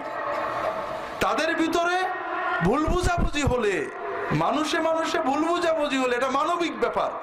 এটা আমাদের এক অলির সাথে আর এক অলির ভুল বুঝাবুঝি হয় না। ইমাম আবু হানিফার সাথে সাফের মতভেদ ছিল না, তা আমরা কি কাউকে ঘৃণা করব নাকি? এটা মানবিক ভুল, এটা গল্প, কোরআন হাদিসে নেই, মানুষ বানিয়েছে আল্লাহই জানে। কিন্তু কোরআন এবং হাদিস বলছে মুহাম্মদ রাসূলুল্লাহ সাল্লাল্লাহু আলাইহি ওয়াসাল্লামের সাথীরা খারাপ হতে পারে না। কথা কি বলতে পারছে? তো যেটা বলছিলাম, আল্লাহ তাআলা সাহাবীদেরকে মডেল বানিয়েছেন, রাসূলুল্লাহ সাল্লাল্লাহু আলাইহি ওয়াসাল্লাম আমাদের অনুকরণীয় একমাত্র আদর্শ বানিয়েছেন।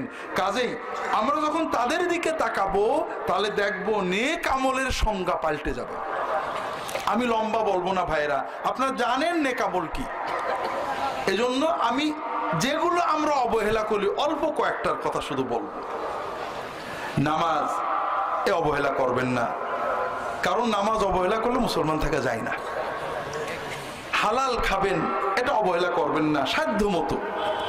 কিন্তু আমি আপনাদেরকে কয়েকটা নেক আমলের কথা বলছি, এটার দিকে একটু খেয়াল রাখবেন, যেটা আমরা হারিয়ে ফেলেছি, গুরুত্ব দিতে পারছি না। তার এক নম্বর হলো জামাআত। আল্লাহর একটা ফরজ ইবাদত হলো জামাআত। জামাত মানে কি? জামাত মানে কি? আমি জানি জামাতের মানে নিয়েই যত গোলমাল। জামাতের মানে কেউ বলেছেন দল, কেউ বলেছেন একতাবদ্ধ। উলামায়ে কেরাম এখানে আছেন। জামাআ ইয়াজমাউ জামাআন, জামাআতান মানে কি? এক করা, ঐক্যবদ্ধ হওয়া, টু বি ইউনাইটেড, ইউনিটি। আর দলের আরবি হলো ফিরকা, হিজব। আল্লাহ তাআলা আমাদেরকে ঐক্যবদ্ধ হতে বলেছেন, দলাদলি করতে নিষেধ করেছেন। আর আমরা বর্তমানে মুসলমানেরা দলাদলি করাকে দিনের ইবাদত মনে করছি, যে কোনো না কোনো দলে না গেলে মুসলমান হওয়া যাবে না। ওয়ালা হাওলা ওয়ালা কুওয়াতা ইল্লা বিল্লাহ। কর্মের জন্য গ্রুপ হবে, যেমন রাজবাড়ি একটা শহর, কিন্তু এখানে 10টা মাদ্রাসা থাকতে পারে, পারে না? আপনার ওই মাদ্রাসা পছন্দ, আপনি ওখানে ভর্তি করেছেন, হয় বাড়ির কাছে বলে ভর্তি করেছেন, অথবা ওর উস্তাদদের ভালো লাগে বলে, অথবা ওর সিলেবাস আপনার পছন্দ, হতে পারে না?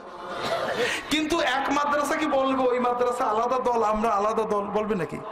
আমরা সবাই এক দল। কাজেই ভাইরা, আমি জানি এই ইবাদতটা উম্মতের থেকে উঠে গেছে, এই জন্য আপনাদেরকে অনুরোধ করব, আল্লাহর ফরজ ইবাদত কি? ঐক্য। ওয়াতাসিমু বিহাবলিল্লাহি জামিআন ওয়ালা তাফাররাকু। আল্লাহর রজ্জুকে ধারণ করো ঐক্যবদ্ধভাবে, দলাদলি করো না। কথা কি বুঝতে পেরেছেন? ঐক্য জামাতটা মূলত কালবের ইবাদত। কিসের ইবাদত? খুব ভালো করে বুঝুন। ঐক্যটা মূলত কালবের ইবাদত, অর্থাৎ আপনি বিশ্বাস করবেন সব মুসলমান আমার ভাই। যে যে দল করুক, যে মত করুক, যে মাযহাব করুক, যে যে কায়দাই করুক, যতক্ষণ সে ঈমানের সাক্ষ্য দিচ্ছে, যতক্ষণ তার ভিতরে আমি ইসলাম পাচ্ছি, কাফের বলে গণ্য করার কোনো সুযোগ নেই, ততক্ষণ সে আমার দলের, আমার ভাই। কথা কি বুঝতে পেরেছেন? তো ভাইয়েরা, আপনাদের দেশে বড় বড় রাজনৈতিক দল আছে, আওয়ামী লীগ আছে, বিএনপি আছে, আছে না? আওয়ামী লীগের ভিতরে অনেক মতভেদ আছে না? বিএনপির ভিতরে অনেক মতভেদ আছে না? আওয়ামী লীগের ভিতরে এক আওয়ামী লীগ বলবে, ভালো আওয়ামী লীগ বলবে আমার দলের ওই লোকগুলো খারাপ, তাও বলবে, স্বীকার করবে, করবে না? কিন্তু ওই আওয়ামী লীগের লোক কি খারাপ আওয়ামী লীগ বাদ দিয়ে ভালো বিএনপির সাথে মেশবে নাকি? হ্যাঁ, যদি মেশে তাহলে কি দলে থাকতে পারবে? তো ভাইরা, মুসলমান খারাপ মুসলমান হতে পারে, কিন্তু সে আমার দল। আর ঈমান হারা বেঈমান কাফের, ও ভালো হোক আর যাই হোক, ও আমার দল না। কিন্তু দুর্ভাগ্য ভাইয়েরা, আমরা ছোট ছোট বিষয় নিয়ে, মুসলমানরা মাযহাব নিয়ে, রফাদাইন নিয়ে, মিলাদ নিয়ে, মোনাজাত নিয়ে, এক মুসলমান আর এক মুসলমানের দুশ্মন হচ্ছে। দেখা যাচ্ছে যে মুসলমান না, তার কাছে যায় কিন্তু মুসলমানকে বেশি দূরে সরিয়ে দেয়। ভাইয়েরা, এটা হারাম। আল্লাহ কোরআন কারিমে বলেছেন, প্রথম আয়াতটা আগে বুঝি। আল্লাহ বললেন, ওয়াতাসিমু বিহাবলিল্লাহি জামিআন, তোমরা দৃঢ় করে ধরো আল্লাহর রজ্জু, আল্লাহর রশি, আল্লাহর দড়ি, ঐক্যবদ্ধভাবে। দলাদলি করো না। দলাদলি মনের ব্যাপার, ঐক্য মনের ব্যাপার। আপনি বিশ্বাস করবেন সকল মুসলমান এক দল। বড় দুর্ভাগ্য ভাইরা, বর্তমানে দলাদলিটা আমাদের ভিতরে এমন ভাবে এই হারাম কাজটা বেগেছে যে আমি নিজে ভুক্তভোগী।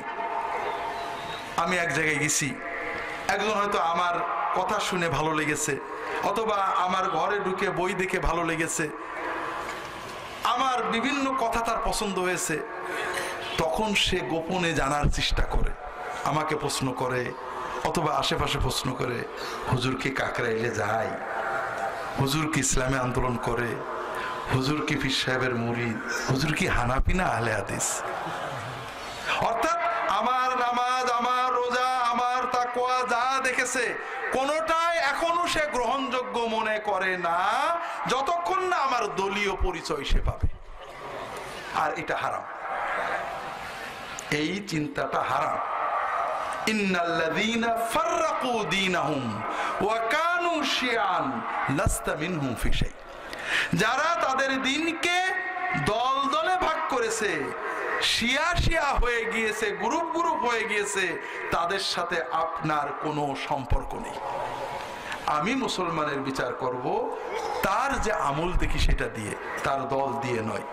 আপনি একজন আলেমের কাছে গেলেন, মাশাআল্লাহ বুখারী বোঝে, ইবারত পড়ে, সব দেখার পরে আচ্ছা হুজুর কি আমাদের লালবাগে পড়েছে না ঢাকা আলিয়ায় পড়েছে, এইটা না জানা পর্যন্ত তার আপনি ভালোবাসলেন না, আপনার ইমানি দায়িত্ব কি পালন হলো না? আপনি বিচার করবেন ওর এলেম আমল কোথায় পড়েছে, আপনার বিচার না। তো ভাইয়েরা, আল্লাহর হস্তে অনুরোধ করব, উম্মতের ঘরে আগুন ধরানো হয়েছে, আর এই আগুনে আলো পুড়িয়ে খ্রিস্টান, ইহুদি, কাদিয়ানিরা খেয়ে যাচ্ছে। কথা বুঝতে পেরেছেন? আমরা সাধারণ মানুষ অন্তত আমাদের ফরজ ইবাদত আদায় করি, যে আল্লাহ আমি অত শত বুঝি নে, সব আলেমের মহব্বত করি, সব মুসলমানের মহব্বত করি, যার যেটা দোষ দেখবেন আল্লাহর কাছে দোয়া করুন, আল্লাহ তোমার নবীর উম্মত খারাপ করে তার হেদায়েত করে দাও। কথা কি বুঝতে পেরেছেন? নিজে তাওহীদের উপরে, সুন্নতের উপরে, মহব্বতের উপরে থাকবেন, তবে অন্য মুসলমানদের ক্ষেত্রে তাদের ভুল ত্রুটির কারণে তাদেরকে কাফেরদের সমান বানাবেন না। কথা কি বুঝতে পেরেছেন? ঈমান সবচেয়ে বড় ইবাদত। সে ভুল করে কিন্তু সে তো নবীর উম্মত। তো লা ইলাহা ইল্লাল্লাহ মুহাম্মাদুর রাসূলুল্লাহ, এটার ওজন বেশি না মিলাদ, কিয়াম, মাযহাব, আরাফাদাইন করা না করা, এইগুলোর ওজন বেশি। এত বড় ওজনের ঈমান, এটার কোনো গুরুত্ব দিলেন না, আর বাকিগুলোর গুরুত্ব দিলেন। ঈমানি দায়িত্ব কি পালন হলো ভাই? আমার একটা ছোট্ট বই আছে, এই সর্বশেষ লেখা, হজের পরে এসে লিখছি, এটার শেষ অংশটা আলহামদুলিল্লাহ মক্কা শরীফে বসে লিখছি। বইটা হলো সালাতের ভিতরে হাত বাঁধার বিধান। গোলমাল আছে না নেই?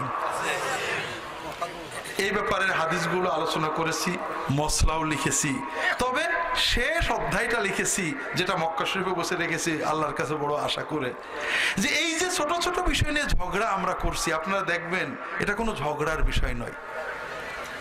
আপনারা এই বইয়ে দেখবেন যে বড় বড় মুহাদ্দিস, যেমন শেখ মোহাম্মদ নাসিরউদ্দিন আলবানী রাহিমাহুল্লাহ, শেখ আব্দুল আজিজ বাজ রাহিমাহুল্লাহ, তারা বিরাট মতভেদ করেছেন, সবাই হাদিস মানতে চান। আলবানী বলছেন রুকু থেকে উঠে হাত ঝুলিয়ে রাখতে হবে, হাত বাঁধা বেদাত, নাজায়েজ, গুনাহ। আর ইবনে বাজ বলছেন রুকু থেকে উঠেও হাতটা বেঁধে রাখতে হবে, এটা সুন্নত। দুজনই কিন্তু মুহাদ্দিস, দুইজনই শাইখুল হাদিস, দুইজনই ইমাম আইম্মাতুল মুহাদ্দিসিন, কিন্তু ইখতিলাফ করেছেন। আমরা কোনো একজনেরটা নিতে পারি, কিন্তু অন্যদের গালি দিতে পারি না। কথাকে বুঝতে পেরেছেন? অনেকে বলেন নবীর হাদিস এক, কোরআন এক, আমরা এত মাযহাব কেন? বিষয়টা হলো কোরআন এক, হাদিস এক, কিন্তু জীবন কিন্তু কোরআন এবং হাদিস সোনা। সোনার বার, সোনার বার কি মালা পরে গলায় পরা যায়? চুরি করে হাতে নেওয়া যায়? যখন আপনি মালা বানাবেন, হার বানাবেন, নেকলেস বানাবেন, চুরি বানাবেন, তখন পিটাতে হবে। পিটাতে হবে না? ভাঙতে হবে, পোড়াতে হবে, আবার অনেক সময় খাদও দিতে হবে। এটার নাম হলো ইজতিহাদ। সব মাসলায় ইজতিহাদ লাগে। ইজতিহাদ করতে দিয়ে আলেমরা ইখতিলাফ করেন। কেউ হাদিস বিরোধী না, তবে হাদিস বোঝার ক্ষেত্রে, মানার ক্ষেত্রে ইখতিলাফ হয়। এই ইখতিলাফের নমুনাগুলো এই ছোট্ট বইটাতে বেশ কিছু আমি দিছি। আমরা যে ঝগড়া করছি, বড় দুর্ভাগ্য। মসজিদের ভিতরে রফাদাইন করলে জোরে আমিন বললে, এটা হানাফি মসজিদ ভাই, এটার থেকে কেউ জোরে আমিন বলতে পারবেন না, আছে নাকি এরকম? ভাই মসজিদ কি হানাফি হয় না মুসলমানদের হয়? ইন্নাল্লাযীনা ফাররাকু দীনাহুম ওয়া কানু শিয়ান লাস্তা মিনহুম ফি শাই। দিনকে ভেঙে টুকরো করেন না। আপনার মসজিদে সুদখোর আছে, ঘুষখোর আছে, হারামখোর আছে, মাদক ব্যবসায়ী আছে, কিচ্ছু বললেন না, আর ওই বেটাটা সহিহ হাদিসের আমল করলে আপনি দাঁড়িয়ে দিলেন। আপনি ইন্দোনেশিয়ায় গিয়েছেন শাফেঈ দেশে, সৌদি আরবে গিয়েছেন হানাফি দেশে, হাম্বলি দেশে, মরক্কোয় গিয়েছেন মালিকি দেশে। আপনার হানাফি নামাজ দেখে যদি ওরা মসজিদে বের করে দেয়, কেমন লাগবে? তো ভাইরা, আবার যারা রফা দেয়, আমার কাছে আসছে এক গ্রুপ, দুই গ্রুপই আসছে, মহব্বত করে। এক গ্রুপ রফাদাইন করবে, জোরে আমিন বলবে, দরকার হলে মসজিদ আলাদা করবে। আর এক গ্রুপও একই কথা, তোরা যদি রফাদাইন করতে চাস তো মসজিদ আলাদা করে নে। আবার যারা রফাদাইন করবেন তাদের কয়েকজনের দাড়িও নেই। দাড়ি নবী বেশি গুরুত্ব দিয়েছেন না রফাদাইন গুরুত্ব দিয়েছেন? দাড়ি গুরুত্ব দিয়েছে। দুই নম্বর কথা, রফাদাইন না করলে গুনাহ হবে কোনো হাদিসে নেই, কিন্তু মুসলমানদের ঐক্য ভাঙলে গুনাহ হবে। কাজেই ঐক্য বজায় রাখেন। আপনার মসজিদে কত কোরআন শরীফ পড়ছে, এমন পড়া পড়ছে হুজুর পুরো বুঝতেছে যে ওর অর্থ বুঝে উল্টে কাফের হয়ে যাচ্ছে, তাও কিছু হুজুর বলে না। কিন্তু যদি খুতবার সময় কেউ দখলুল মসজিদ পড়ে রাগ করে, এটা ইসলাম না ভাই। ঠিক মডেল আনেন, মোহাম্মদ রাসূলুল্লাহ সাহাবীদের যুগে যান, আবু হানিফা রাহমাতুল্লাহ আলাইহির যুগে যান, দেখবেন তারা এক একজন এক এক মতে চলেছেন, প্রত্যেকে নিজের মতের পক্ষে দলিল দিয়েছেন, পরের মতের বিরোধিতা করেননি, যে ওর নামাজ হচ্ছে না বলেননি। কথাকে বুঝতে পেরেছেন ভাইয়েরা? কাজেই ভাইয়েরা, এই ফরজ ইবাদত জামাত, ঐক্য, দল নয়, ঐক্য। আমরা সব মুসলমানকে ভালোবাসি, ইসলামের কল্যাণ চাই, এই দিকে আসেন ভাই। কষ্ট লাগে, মুসলমান খ্রিস্টান হয় কেউ ব্যথা পায় না, কিন্তু আওয়ামী লীগ বিএনপি হলে কষ্ট পায়, জামাত তবলিগে চলে গেলে কষ্ট পায়, চরমুনাই জামাতে চলে গেলে কষ্ট পায়, কিন্তু নবীর উম্মত নবীকে গালি দিয়া শেখে কষ্ট পায় না। তাই জন্য ভাইরা, ইমানকে মজবুত করতে ইমানই ঐক্য লাগবে। সেই ইমান আল্লাহ এবং তার রাসূলের। আমার পীর মানে না, আমার পীরকে গালি দেয়, আমার দলকে গালি দেয়, কিন্তু নবীকে মানে, নবীর নামাজ পড়ে, ওকে আমি ভালোবাসবো, ঠিক না ভাই? আমার কষ্ট লাগে ওর ভুলের জন্য, আমার ব্যথা লাগে, কিন্তু ও যেহেতু আল্লাহ আল্লাহ রাসূল সাল্লাল্লাহু আলাইহি ওয়াসাল্লামকে মানছে, ওকে ভালোবাসা, ওর সাথে নিজেকে ঐক্যের অনুভূতি তৈরি করা, এটা আমাদের একটা বড় ইবাদত। কথা কি বুঝতে পেরেছেন? দ্বিতীয় নেক আমল যেটা আমরা অনেক সময় করি না, সেটা হলো ইলম। সেটা কি ভাই? ইলম। অন্য সকল ধর্মে ইলমকে ডিসকারেজ করা হয়েছে। ধর্মীয় জ্ঞান শুধু হুজুররা শিখবে। আপনারা জানেন না, প্রথম যখন বাইবেলের ইংরেজি অনুবাদ করা হয়, আপনারা উইকিপিডিয়াতে পাবেন, যে কোনো এনসাইক্লোপিডিয়াতে পাবেন, প্রথম যখন বাইবেলের ইংরেজি অনুবাদ করা হয়, পোপ ওই যে লোক ইংরেজি অনুবাদ করেছে এবং যারা ইংরেজি অনুবাদ পড়েছে সবাইকে আগুনে পুড়িয়ে ফেলার অর্ডার দেন, জীবন্ত আগুনে পোড়ানো। মজা হলো যে অনুবাদ করছিল মরে গেছিল, ওরা আগুনে পোড়ানো গেল না।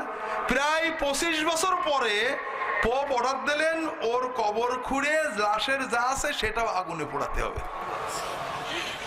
আমাদের দেশে খ্রিস্টান ভাইয়েরা ধর্ম প্রচার করেন ইসলাম হানাহানি মারামারির ধর্ম, খ্রিস্টান ধর্ম ভালোবাসার ধর্ম।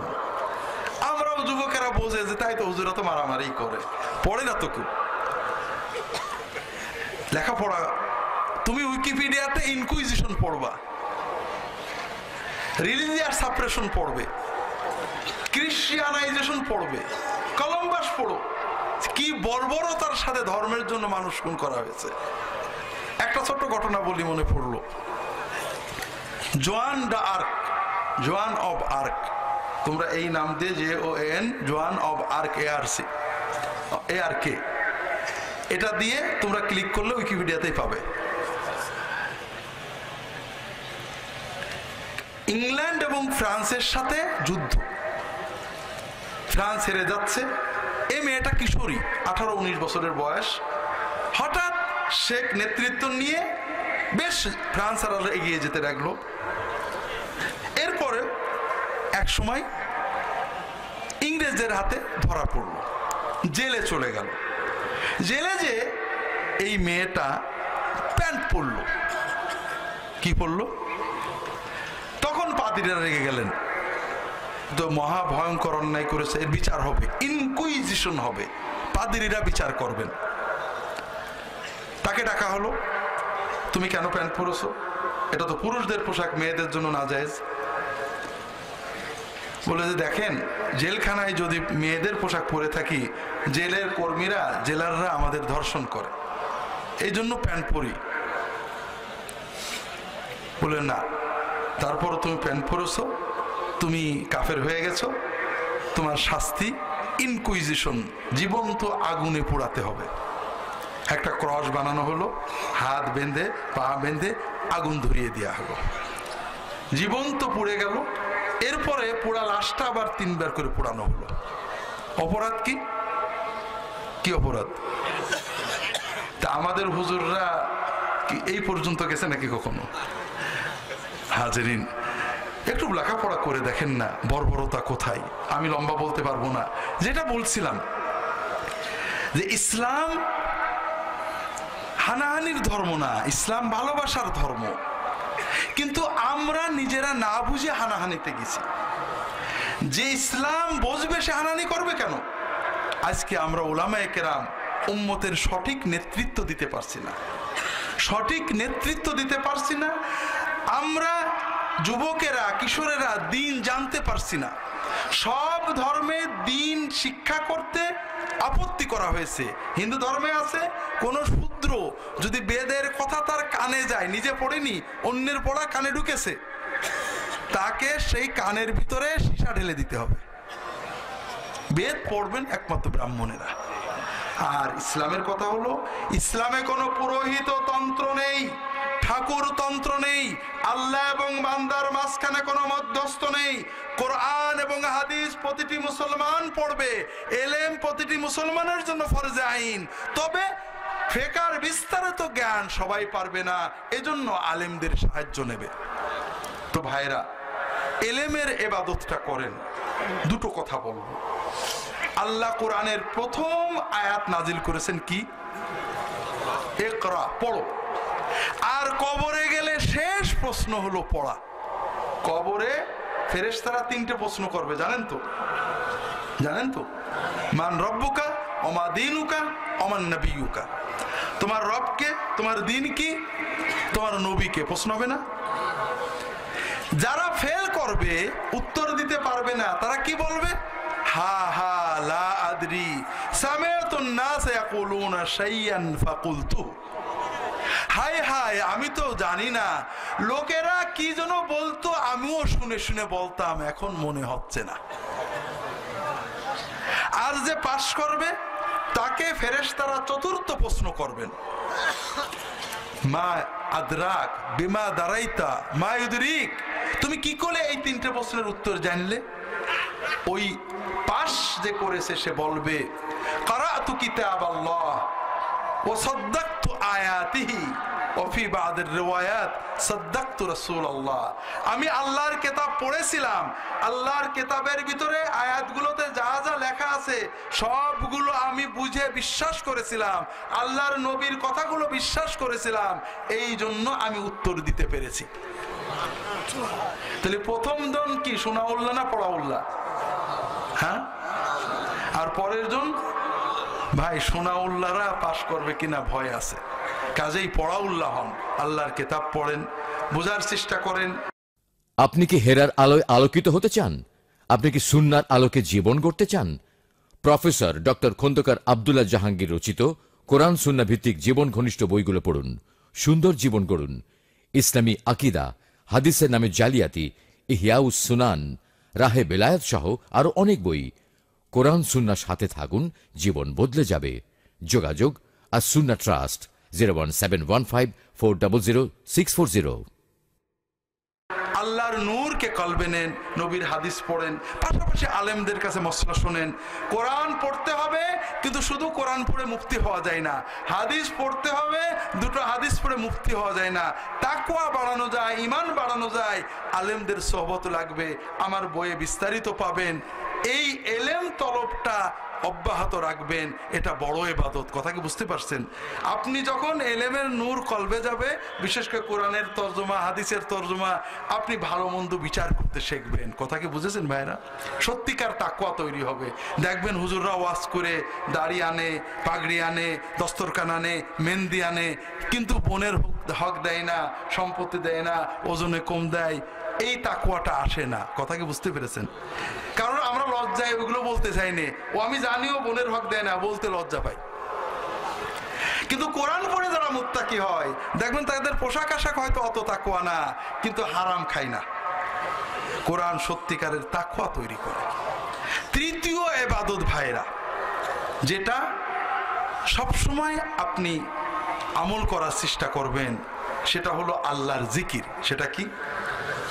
সব সময় আল্লাহর জিকিরে জবানটাকে ভিজে রাখবেন। 4 নম্বর ভাইরা, যে ইবাদতটা করার চেষ্টা করবেন, সেটা হলো মানুষের উপকার। সেটা কি? মানুষের উপকার।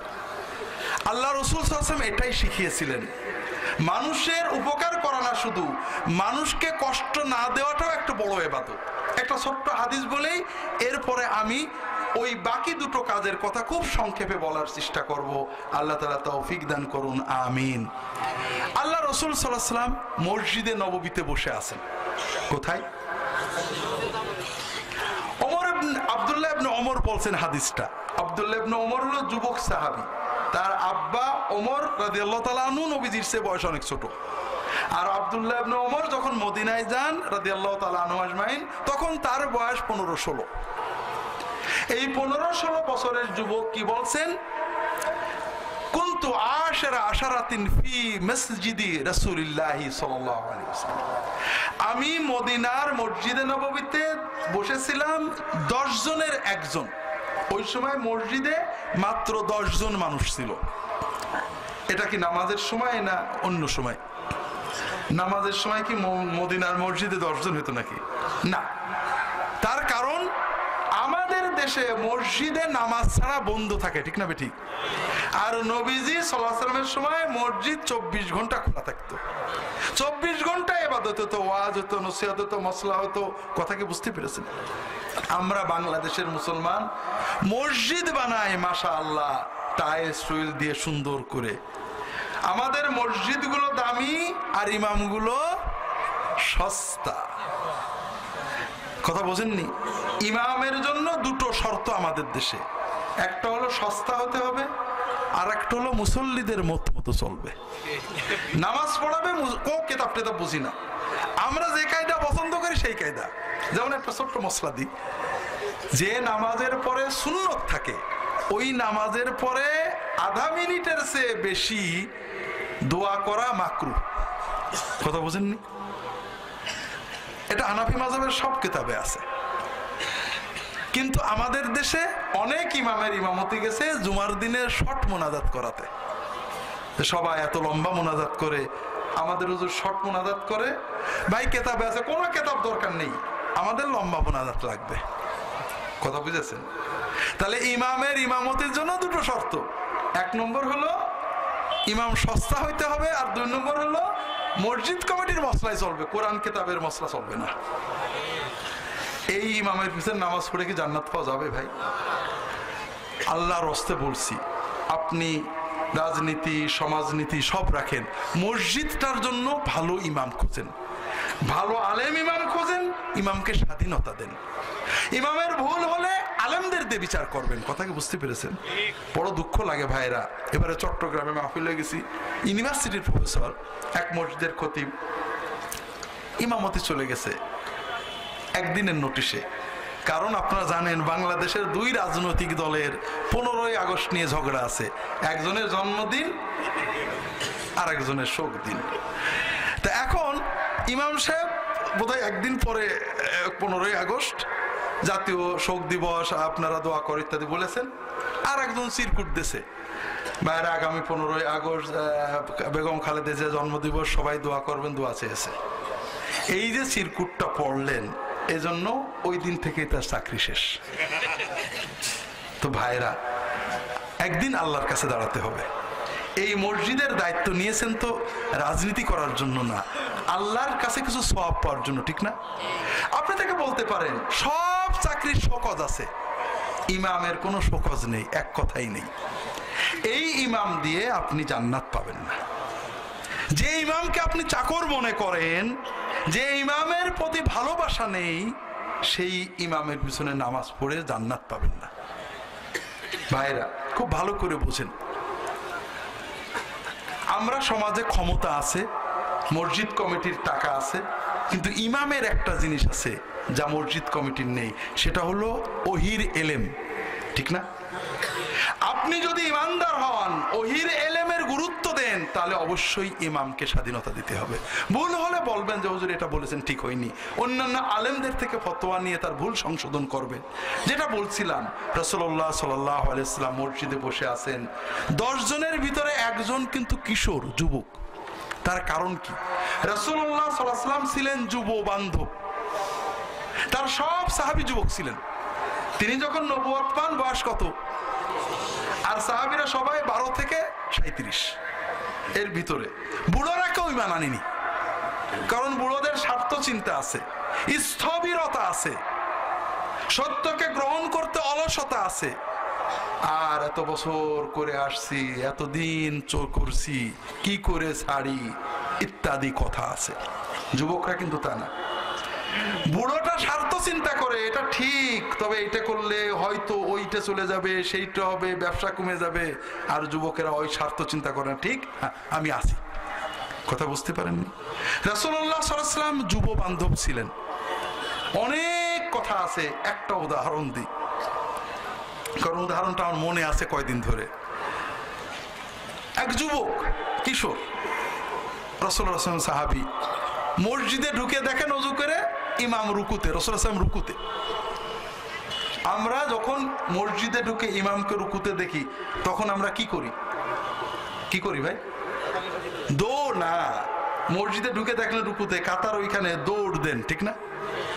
একেবারে 200 মিটার দৌড়ের বেগে দৌড় যায়। ইমামকে পাইলে ভালো, যদি ইমামের সামি আল্লাহ শুনি, একেবারে হার্ট ব্রেক করে দাঁড়াই পড়ি, ঠিক না? এই দুটো কাজই নাজায়েজ, গুনার কাজ।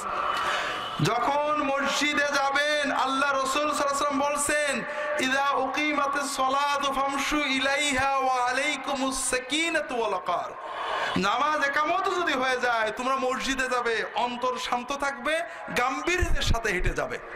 কারণ কি? কারণ তুমি যখন মসজিদে যাওয়ার জন্য বাড়ি থেকে বেরিয়েছো, তোমার আমলনামায় নামাজের সওয়াব লেখা শুরু হয়ে গেছে। মসজিদে যদি যে আপনি দেখেন যে জামাত হয়ে গেছে, নো প্রবলেম, আপনি জামাতের নিয়তে বেরিয়েছেন, 16 আনা সওয়াব পেয়ে গেছে। কাজেই শান্তভাবে যাবেন। যাওয়ার পরে কাতারে যে দেখলেন ইমাম দাঁড়িয়ে গেছে, ইমাম রুকুতে উঠে পড়েছে বলে দাঁড়িয়ে থাকা হানাফি মাযহাব সহ সব মাযহাবের কিতাবে মাকরু, এটা নাজায়েজ কাজ। কারণ আপনি তো রাকাত গুনতে যাননি, নাকি সওয়াবের জন্য গিয়েছেন? কোন জন্য গিয়েছেন? আপনি ইমামের সাথে রুকুতে পাননি, রাকাত হলো না, কিন্তু সেজদায় যাবেন, আপনার আমলনামায় আল্লাহর জন্য সেজদা দিয়ে আর সওয়াবটা লেখা হয়ে যাবে। কাজে আপনি শান্তভাবে যাবেন, রুকু হয়ে গেলেও আল্লাহু আকবার বলে তাকবীরে তাহরিমা করে এরপরে সেজদায় চলে যাবেন। একটা সেজদার দাম সারা দুনিয়া বেচলেও হয় না। তো ভাই ভাইরা, ওই যুবক ও দেখেছে যদি আমি কাতারে যাই তাহলে তো রাসূলুল্লাহ সাল্লাম উঠে দাঁড়ায় পড়বেন, তো ও আর আমাদের মতো দৌড় দেয়নি, ও দরজার কাছ থেকেই রুকু করেছে। এইবার রুকু অবস্থায় হাঁটতে হাঁটতে যেয়ে কাতারে দাঁড়াইছে। আমাদের দেশে যদি কোনো যুবক এটা করে, মুসল্লিরা কি করবে? বউকে সাইজ করে ফেলবে না? রাসূলুল্লাহ সাল্লাল্লাহু আলাইহি ওয়াসাল্লামের সাহাবীরা এমনই ছিলেন, এত উদার ছিলেন, ওনারা তো বকেননি বটেই। ওই যুবক নামাজের পরে একটু খটকা হচ্ছে, তাই তো কাম যেটা করলাম ঠিক হইলো কিনা। রাসূলুল্লাহ সাল্লাল্লাহু আলাইহি ওয়াসাল্লামের কাছে মশলা শুনছে যে ইয়া রাসূলুল্লাহ, কাম তো এটা করে ফেলছি। দেখেন, আমাদের কাছে যদি এসে শুনতো তা আমরা কিন্তু বকা দিতাম। রাসূলুল্লাহ সাল্লাল্লাহু আলাইহি ওয়াসাল্লাম কেমন ছিলেন? আমাদের মসজিদে যদি কোনো বাচ্চা কেঁদে ওঠে, মুসল্লিরাও রাগে, ইমামও রাগে। আর রাসূলুল্লাহ সাল্লাল্লাহু আলাইহি ওয়াসাল্লাম কি বলতেন? তখন তো মহিলারা নামাজ পড়তো পিছনে। রাসূলুল্লাহ বলতেন, আমার আজকে নিয়ত ছিল নামাজটা দীর্ঘ করার, কিন্তু পিছনে বাচ্চার কান্না শুনলাম, বাচ্চার কান্না শুনে মায়ের কি কষ্ট হচ্ছে, মার মনটা ছটফট করছে, এইটা চিন্তা করে আমি তাড়াতাড়ি নামাজটা শেষ করে দিলাম। রাসূলুল্লাহ সাল্লাল্লাহু আলাইহি ওয়াসাল্লাম ওই যুবকের কথা শুনে কি বললেন? জাদাকাল্লাহু হিরসান, আল্লাহ তাআলা তোমার আগ্রহটা বাড়িয়ে দিক। খুব ভালো করে বোঝেন, রাসূলুল্লাহ সাল্লাল্লাহু আলাইহি ওয়াসাল্লাম পজিটিভনেস শিখিয়েছেন। আমাদেরকে পজিটিভ হতে হবে, আমাদেরকে ভালো জিনিসটা আগে দেখতে হবে। এই যুবক কেন রুকু দিল? কারণ ওর শখ জামাতে নামাজটা পড়ার, এটা তো ভালো জিনিস। প্রথমে তার ভালো জিনিসটা বলে প্রশংসা করে দোয়া করলেন, এরপরে বললেন লা তাউদ, ভবিষ্যতে আর এরকম করো না। দেখেন, নবীজি বলেননি তোমার নামাজ হয়নি, তুমি অন্যায় করেছো, কিছু বোঝো না কেন নামাজে এসো, কিচ্ছু বলেননি। এবার আমাদেরটা চিন্তা করি, মসজিদে মসজিদে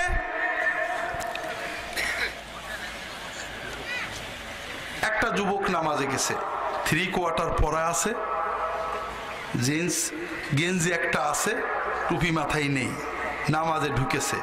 আপনার রাগ করবেন না আদর করবেন? রাগ করবেন আদর করবেন? আদর করবেন। মিছে কথা বললে কিন্তু আল্লাহ ধরবে। কি করবেন? রাগ করবেন। আর ও যদি মোটে মসজিদে না যায়, কোনো রাগ নেই। ও ক্রিকেট খেলা দেখছিল অথবা বন্ধুদের সাথে আড্ডা দিচ্ছিল, ওই বয়সে আড্ডাটা খুব মজা লাগে, ও ফরজ পড়েই দৌড় মেরেছে, সুন্নত পড়েনি। রাগ করবেন না আদর করবেন?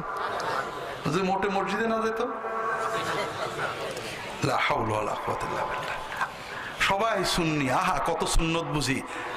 খুব ভালো করে বুঝুন, আল্লাহ রাসূল সাল্লাল্লাহু আলাইহি ওয়াসাল্লামের সুন্নত ছিল ইজাবি হন, পজিটিভ হন। ওকে বলেন, আহা তোমার মতো যুবকেরা কত নামাজ পড়তে আসে না, বেনামাজি হয়ে যাচ্ছে, বাবা তুমি মসজিদে এসেছো, দোয়া করেন, কপালে চুমু খান, আল্লাহ তোমার বড় করুক। বাবা যদি পারো একটু সুন্নত পোশাক পরো, টুপিটা কিনো। আজকে বন্ধুদের চেয়ে গল্প করছো, সুন্নত পড়লে না, আর আল্লাহ এই যুবকটা মসজিদে আসছে, ওকে পুরো আল্লাহর ওলি বানিয়ে দাও, বলতে পারতেন না? রাসূলুল্লাহ সাল্লাল্লাহু আলাইহি ওয়াসাল্লাম এইরকম ছিলেন যুব বান্ধব। তো যাই হোক ভাইরা, রাসূলুল্লাহ সাল্লাল্লাহু আলাইহি ওয়াসাল্লামের দরবারে যুবকেরা যেতেন। আব্দুল্লাহ ইবনে ওমর আছেন, আরেকজন ইযজা রাজুল শাবুম মিনাল আনসার, একজন আনসারী যুবক মসজিদে ঢুকেছেন নবীজির কাছে জিজ্ঞাসা করতে। কারণ নবীজির কাছে জিজ্ঞাসা করে মজা পেতেন, নবীজি রাগ করতেন না। জিজ্ঞাসা করছেন আইয়ুল মুসলিমিনা আফদল, মুসলমানদের ভিতর শ্রেষ্ঠ মুসলমান কে?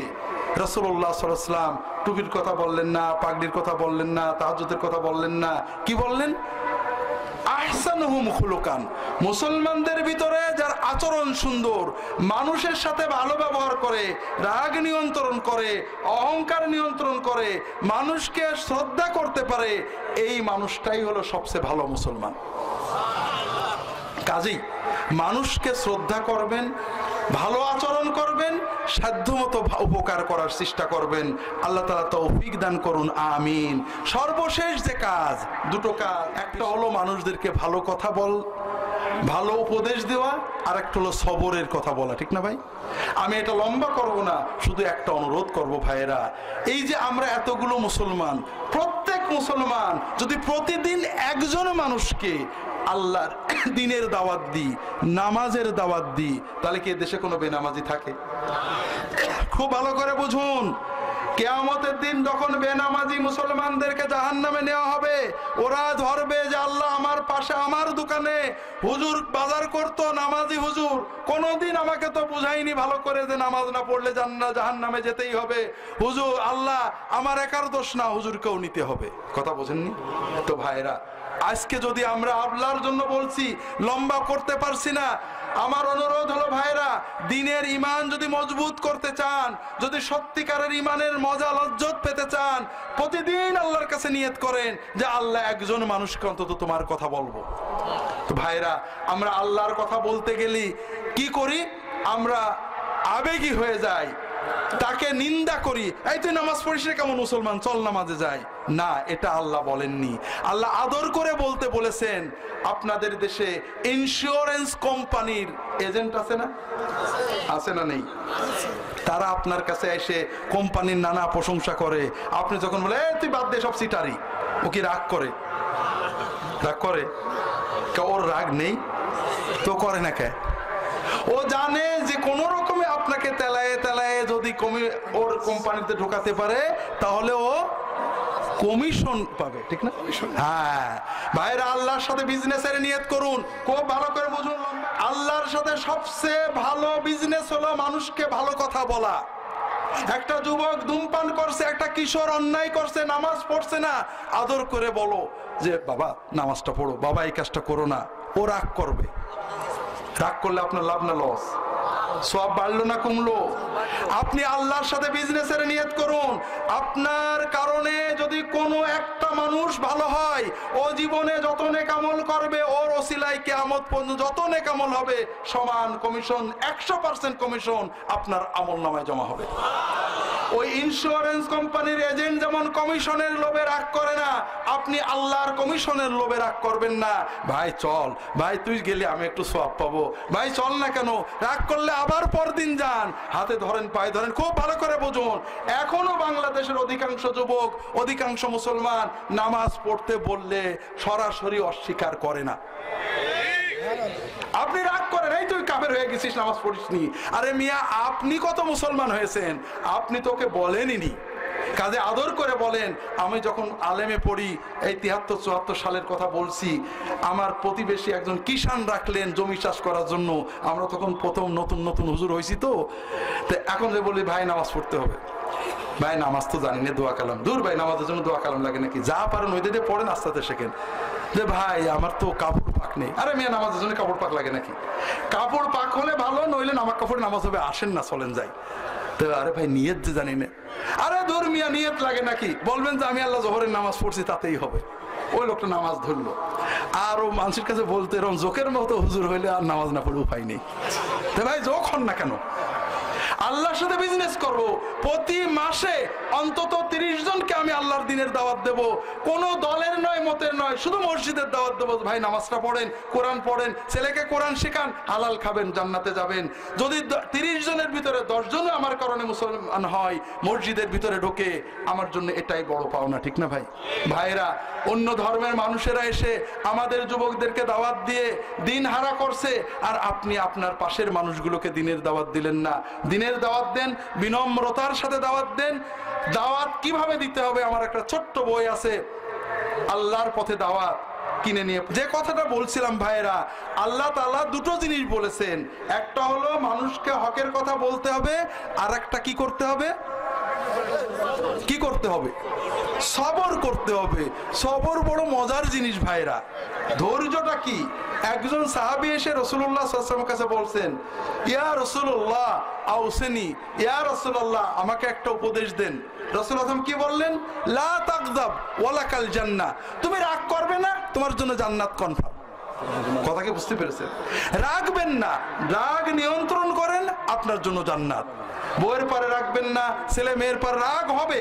রাগ যখন হবে আপনি নিজের মুখটা বন্ধ করে দেবেন। সুবহানাকা আল্লাহুম্মা ওয়া বিহামদিকা আশহাদু আল্লা ইলাহা ইল্লা আনতা আস্তাগফিরুকা ওয়া আতুবু ইলাইক। আল্লাহুম্মা সাল্লি আলা মুহাম্মাদ ওয়া আলিহি ওয়া সাল্লিম। আসসালামু আলাইকুম ওয়া রাহমাতুল্লাহ।